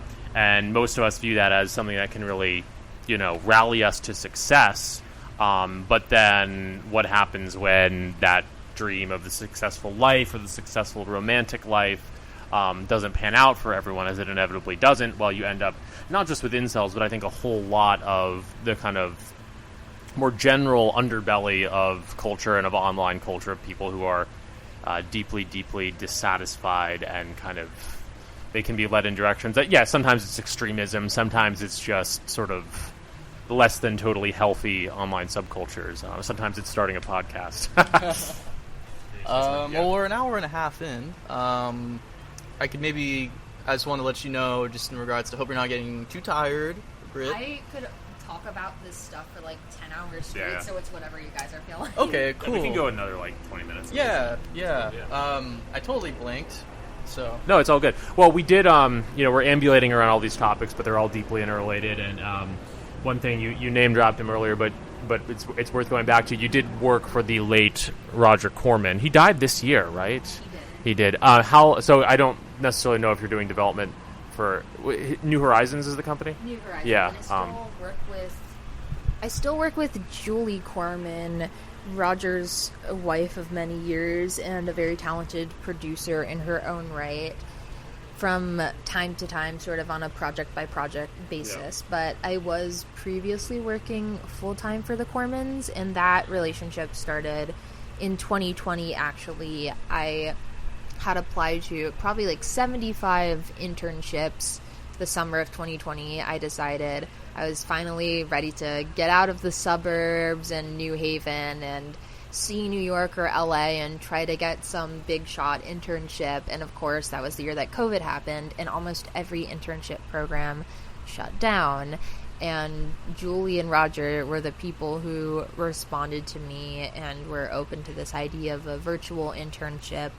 And I would talk to them on the phone and do script coverage, and that went really well. And when I decided to move out to LA that fall semester and skip out on Zoom University, I reached out to them and said, are you looking to hire anyone? And they took me on as an assistant. So I worked with them in the office, but not personally, because this was still 2020, pre-vax, during quarantine era, etc. So I was sort of going into the office by myself and looking through all the files and writing up reports, etc. And then Julie and Roger invited me back to work with them again after I graduated, which was after December 2021. So I moved here to work with them again April 2022.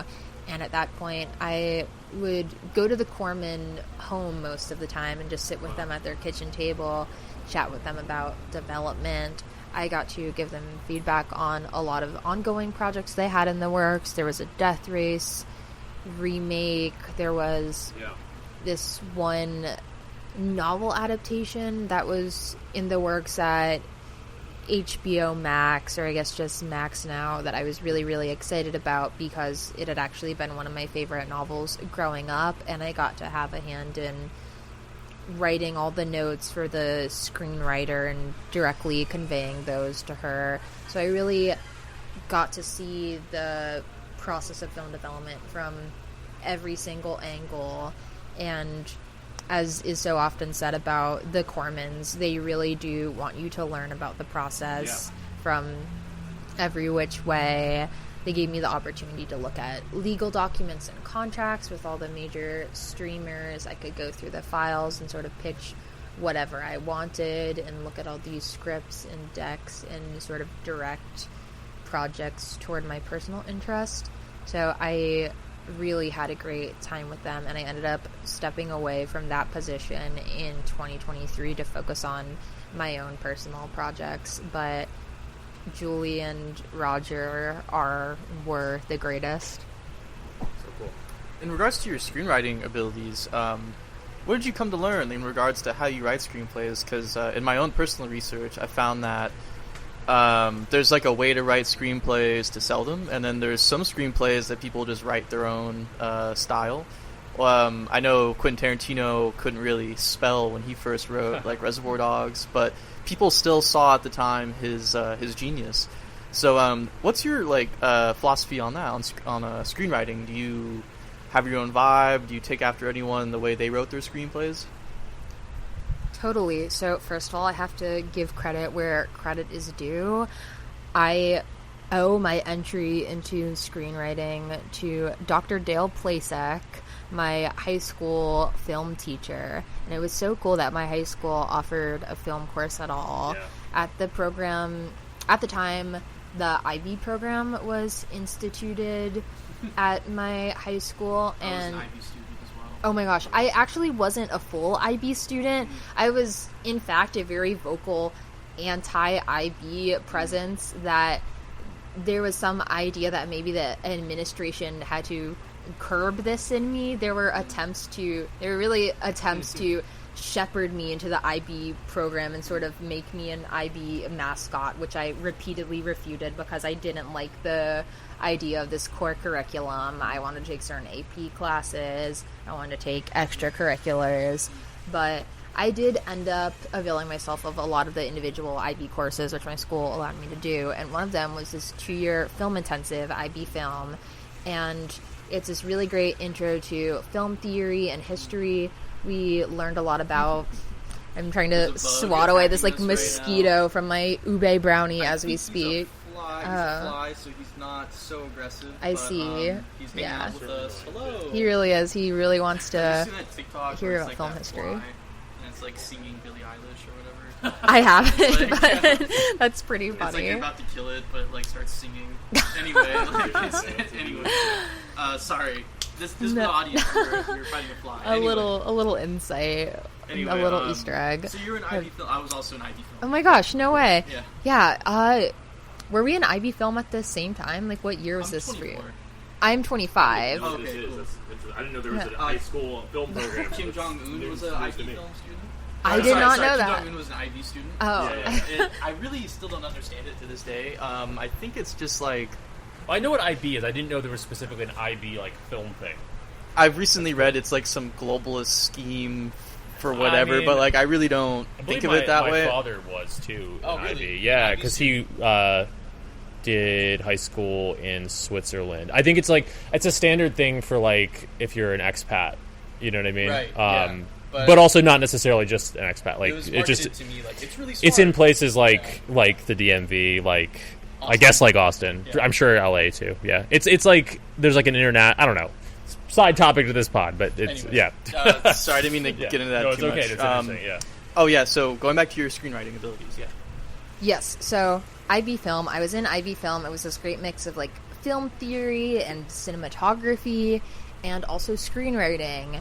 And Dr. Plasek taught us all the basics about film language, specific stories, everything we needed to know.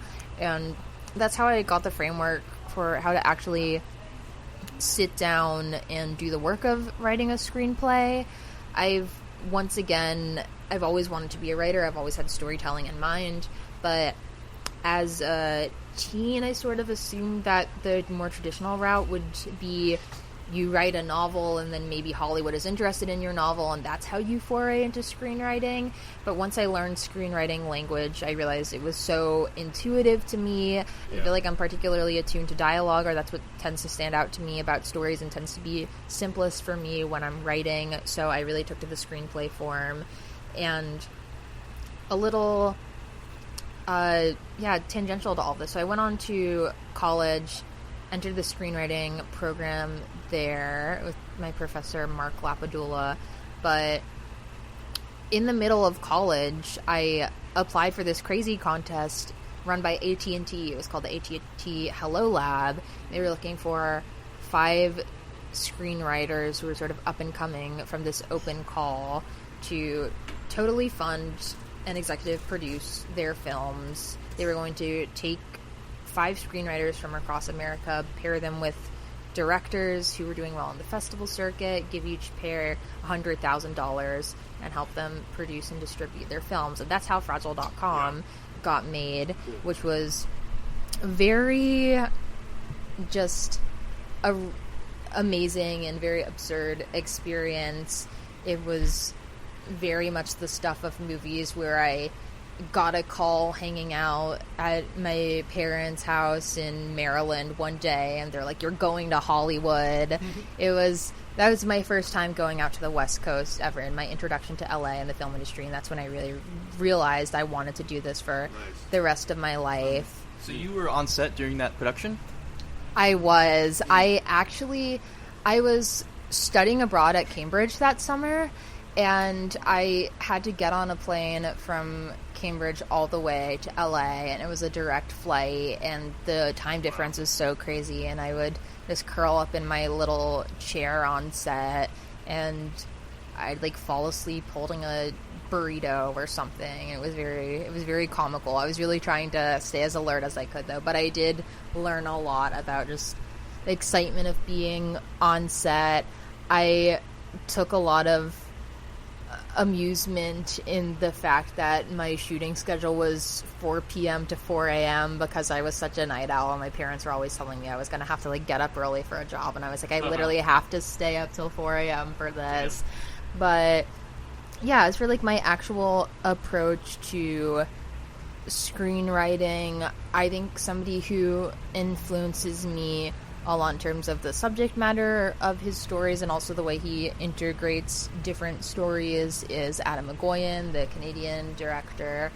He has films like Exotica and The Adjuster that are sort of... Exotica especially built around this idea of the heterotopia, and you have different characters who are all engaging with the same central setting that has some sort of mystical meaning to all of them, and you see how all of these disparate lives intersect, and that's something that really interests me and something I try to do with my incel film. Obviously Scorsese is an influence, and then as for how I actually write the screenplay as a document, I really like Paul Schrader's approach. There are some people who are very straightforward with screenwriting language, and I think that's how a lot of like writer-directors maybe tend to be, but I really like that Schrader is really willing to get a little bit creative on the page to reel you in, or whoever's reading the script, and really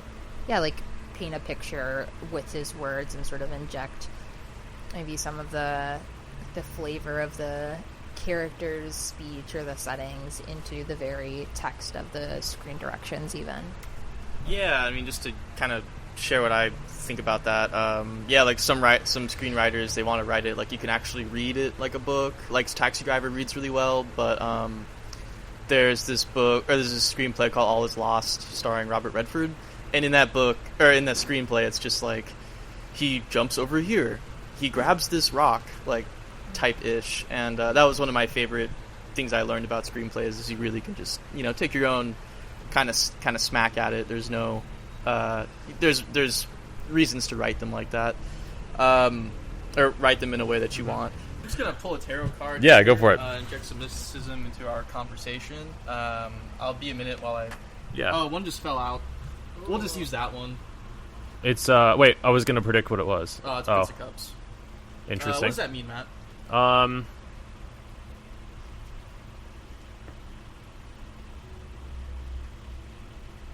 You forgot. I don't know. No. As it pertains to this conversation, I was about to bring up the astrology a little bit. You So we'll keep that. I have something that you have like some interest in astrology, right? Or we talked about in the show notes that you're an Aquarius, correct? Yes, I would honestly say I don't know too much about astrology in particular. I think all of these questions of spiritualism are very personally interesting to me. I would say that my interest in astrology is mostly insofar in how it can serve as a template for discussion or self-reflection, much in the way that Myers-Briggs archetypes can, where I always love bringing up that I'm an Aquarius to people, and then sort of we get into a discussion about, people will point out, oh, of course you're an Aquarius because you have this nonconformist attitude about you or whatever, and then we'll get into the nitty-gritty of what parts of this archetype do I fit, what parts of the archetype don't I fit, do you fit or not fit any of these archetypes, or the archetypes pertaining to your particular sign. And I'm always interested to hear what people have to say about it, but my big three are I'm an Aquarius sun, Gemini moon and a Cancer rising. And while I don't know a ton about astrology, I will say two of my best friends who are very, very similar to me are both Gemini moons. And then also I tend to have a lot of Leo friends, and Aaron is a Leo. That tracks. Definitely tracks. I actually was just on. I was a guest on a podcast yesterday, Isaac Simpson's The Carousel, and we were talking about astrology and Aquarius in particular. Aquarius being relevant not just to people, but also that we are now in the age of Aquarius. And the name of this podcast is Strange Flows, and our logo is Aquarius. So even though I'm not an Aquarius, I'm a Sagittarius, Cancer moon, Cap rising, so no Aquarius, but it's still kind of a relevant. As far out of the 12 signs, it's one of the ones that I think about more on a kind of broader scale.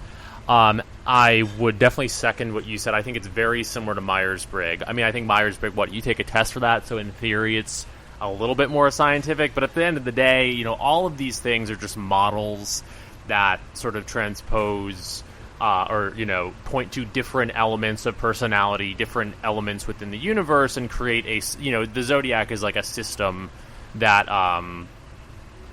as the tarot is as well, different elements, literally, or different personality traits or different aspects of reality are all kind of covered in these systems that model reality, right? And whether or not people correspond to their signs, well, it seems a little, I'm agnostic about that, I guess, spiritually, somewhat, like, does it really track? But certainly I think it is a very complete model of basically, I view astrology and Kabbalah to an extent as like almost like proto-psychology. Like, before there was psychology, we modeled the universe and people this way. So I definitely second that notion. I'll have something to say about this Prince of Cups tarot card you pulled in a moment, Evan. But say about astrology real quick. Yeah. I'll just say I'm a huge believer in astrology, even if it doesn't immediately discern as true by looking at someone's just like first three. There's lots of houses that make up someone's chart, and that all contributes to who you are. So maybe if that's not reflecting at the moment in someone's behavior, there's an astrological reason for why this just happened, but that doesn't go with it. They're in Aquarius. There's the transit that's happening, and then there's something within all their houses that contributes to that. And then the Myers-Briggs test, I'll just say, is it was made by a Jungian analyst, right? And I think that those are kind of more valid forms of personality typing, because let's consider J.K. Rowling. She made the houses in Harry Potter. Like, you could typecast people in theory by which house that they are in, but J.K. Rowling, millennials do. Yeah, they do, and I don't think they're wrong in that. Like, there's something to it in that J.K. Rowling dug so deep into herself to create those things. It's just that maybe as Zoomers we view that as cringe because it's like a commercialization of a less spiritual version of like the OG methods of like Jungian analysis and astrology, which we may as Zoomers be like, this is more authentic type shit. But I hope that tracks. I hope I didn't put words in your mouth about like Zoomers and what we think or so on. Yeah, for sure. There's definitely a lot of like distinct differences between astrology and Myers-Briggs, but I would say in general, the connection I'm drawing is that I'm very interested in these templates. And as for the Harry Potter houses, it is funny to see how people have come to identify so strongly with those.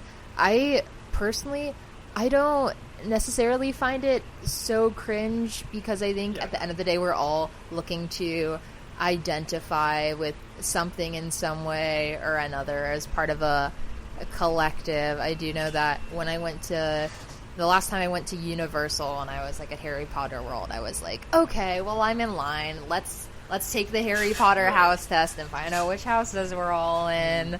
And for the record, I'm always waffling between Gryffindor and Ravenclaw, it seems, when I take these tests.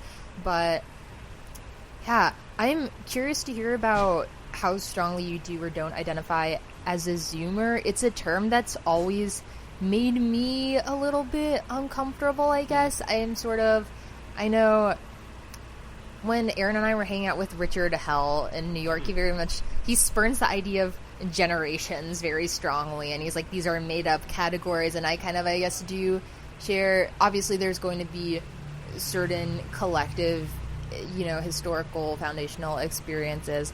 I kind of do think that a lot of these categories are sort of defined in a way to create social classes that can then be, sort of gamed for commercial reasons in a lot of senses. But I guess I like calling myself a zillennial, but I don't know I don't know how technically that is true, but I'm born in January 99, so Yeah. So I was born September 16th, 99, and well, I totally agree with like the divisional aspect of the generations. I just use it pretty strongly as an indicator of, because I think mimetically, and I think if I'm making a meme or I'm trying to appeal like an advertising person, I'm like, well, I know that they had this certain set of experiences, therefore I can market to them this way mimetically. And I do think there's like a huge generational difference between millennials and Zoomers, as we call them, just because I noticed that they're more willing to accept commercial or corporatist ideas. Millennials are, Yeah. and I have an anecdote in relation to that.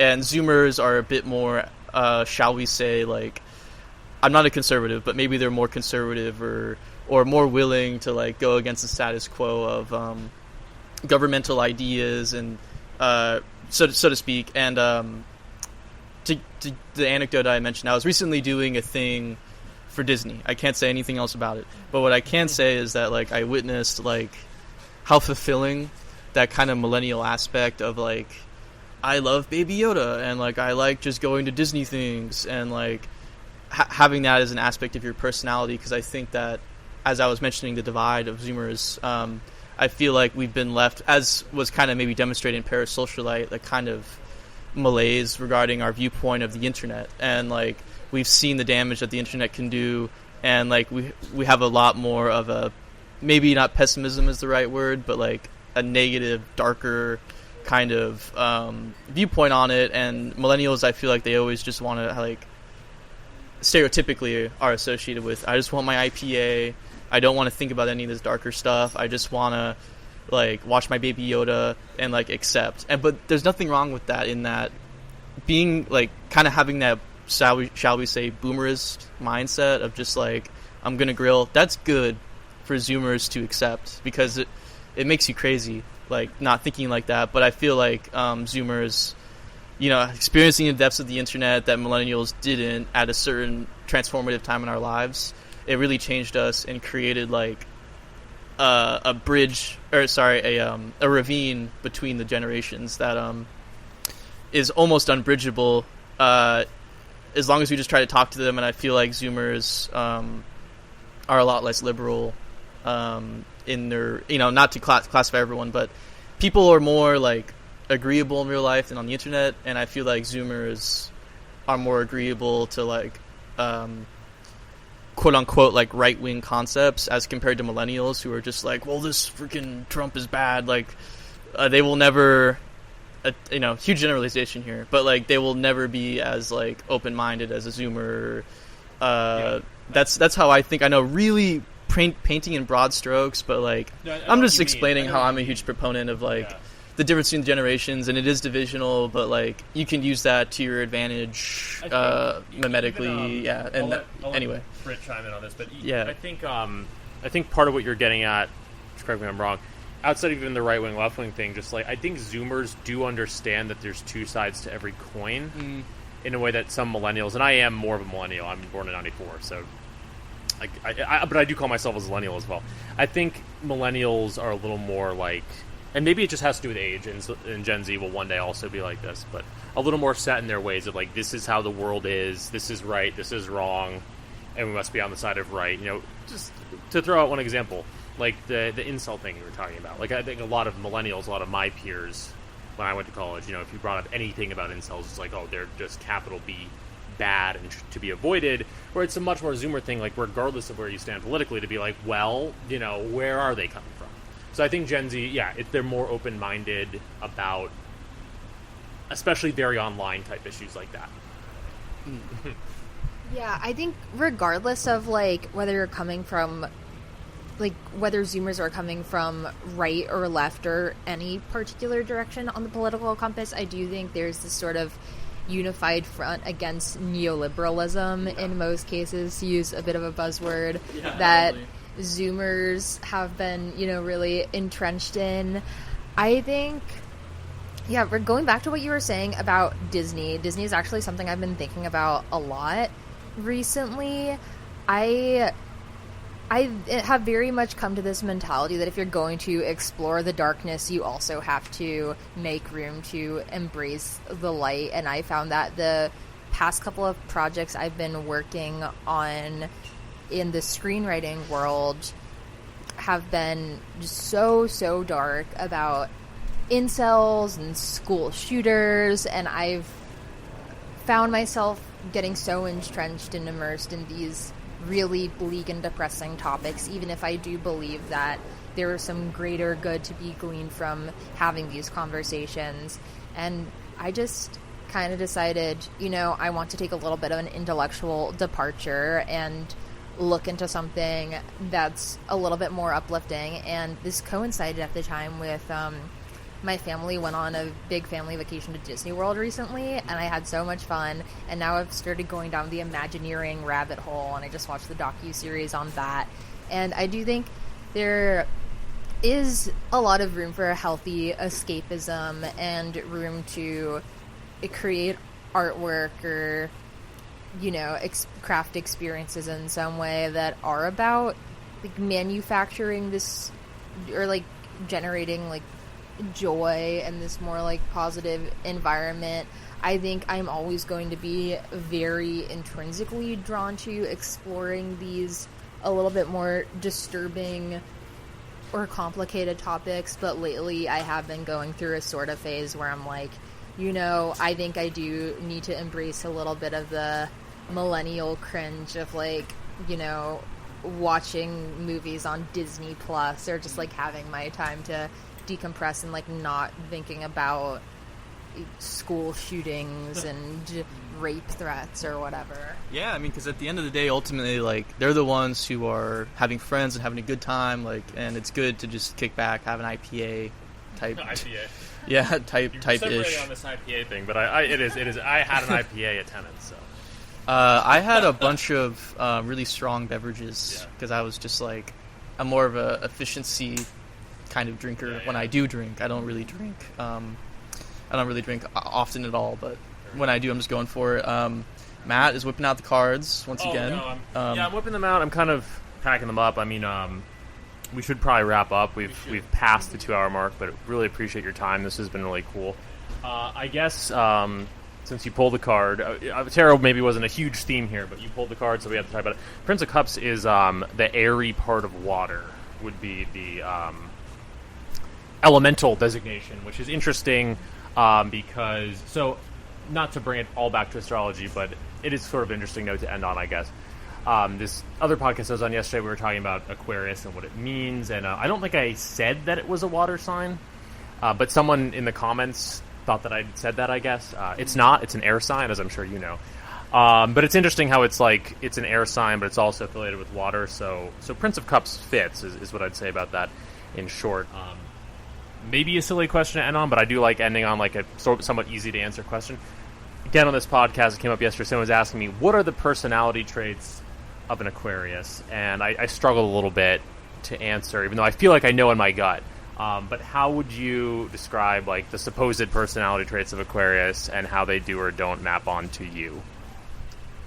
Well, I think the thing about Aquarius that I've always identified with is generally being haha, look at me, I'm so quirky. I think I very much, in general, do have this drive for, I'm not so sure if this specifically is an Aquarius trait, but I really have this drive for attention, for better or for worse. I think it is, and not in a bad way. Yeah, I I always want to be special, and I think that's a theme at the heart of a lot of Parasocialite, like looking for someone or something to confirm that you are special, and whether that's, good or bad. And I think it can be a little bit of both or either. I would say that something I tend to see in a lot of like Aquarius-oriented memes is this idea that Aquarius has really big emotions, but they just don't show them. And I think I personally am someone who very much wears my heart on my sleeve. I guess the stereotype could be true, and that I think I am pretty proficient in being able to at least like navigate social situations where I might have complicated emotions and sort of like maybe like mask them or like use that to my advantage when it like comes in handy socially. But in terms of like personal relationships or even like my writing or like public appearances, I feel like I'm pretty much always willing to lay it all out on the table, and I feel like I'm very open and forthright with people, so that is something that's always mystified me about the Aquarius archetype. Yeah, no, it's cool, and I feel like that does bring us back to home in an interesting way, because certainly everything you've just described, I think, speaks well to Parasocialite. That drive to be seen, especially, is, I feel like, what a lot of the book is about, but in a benevolent way. So I think it resonates very well. The correspondence of Aquarius in the tarot, I didn't pull it. That's not the one we pulled, but it's the star. It's, and in Hollywood, everyone, or the star both corresponds to something astrological, but also that very, very Hollywood idea of becoming a star. And I feel like that's a major theme in Parasocialite. Yeah, and this book will certainly help propel you into stardom if that is your wish. Yeah, because it was really great read. It was so refreshing, and I really loved every moment of it. I was just like, man, this is fresh and this is raw, and I really, really enjoyed it. Yeah. I guess by way of conclusion, you want to just tell the audience where they can find you, and what's that? Oh, I think she did at the beginning, but I was like, once again. Yes. And anything else you want to say or promote? Totally. I will say you can find Parasocialite, once again, if you're in LA, at Stories, at dreamboybook.club, online. If you run into me at a reading, I think my next reading is September 18th at Stories. You'll be able to buy some copies either from me personally, my secret stash, or Stories. Anything else I have to say, if anybody is listening to this and wants to get involved with a cool indie film project, you can reach out to me and see how you might be able to get involved with a few millimeters of bone, because we're currently in those early pre-production phases where we're making it a reality. And I also have a column for the LA Review of Books, right, so if you're interested in that, I write for the short take section. I cover a lot of cool local arts and culture events, very broadly defined, so you can check that out on the LA Review of Books website. Or if you are hosting a cool event around Los Angeles, let me know, and I just might come and write about it. And thank you all for listening, and I guess if I can have any message to impart upon you, it's just keep having those difficult conversations. Love that. Yeah, it's part of our mission too, I think. Yeah, thanks for listening to Strange Flows with Matt and Evan. It's been really fun with Britt. Indeed. All right.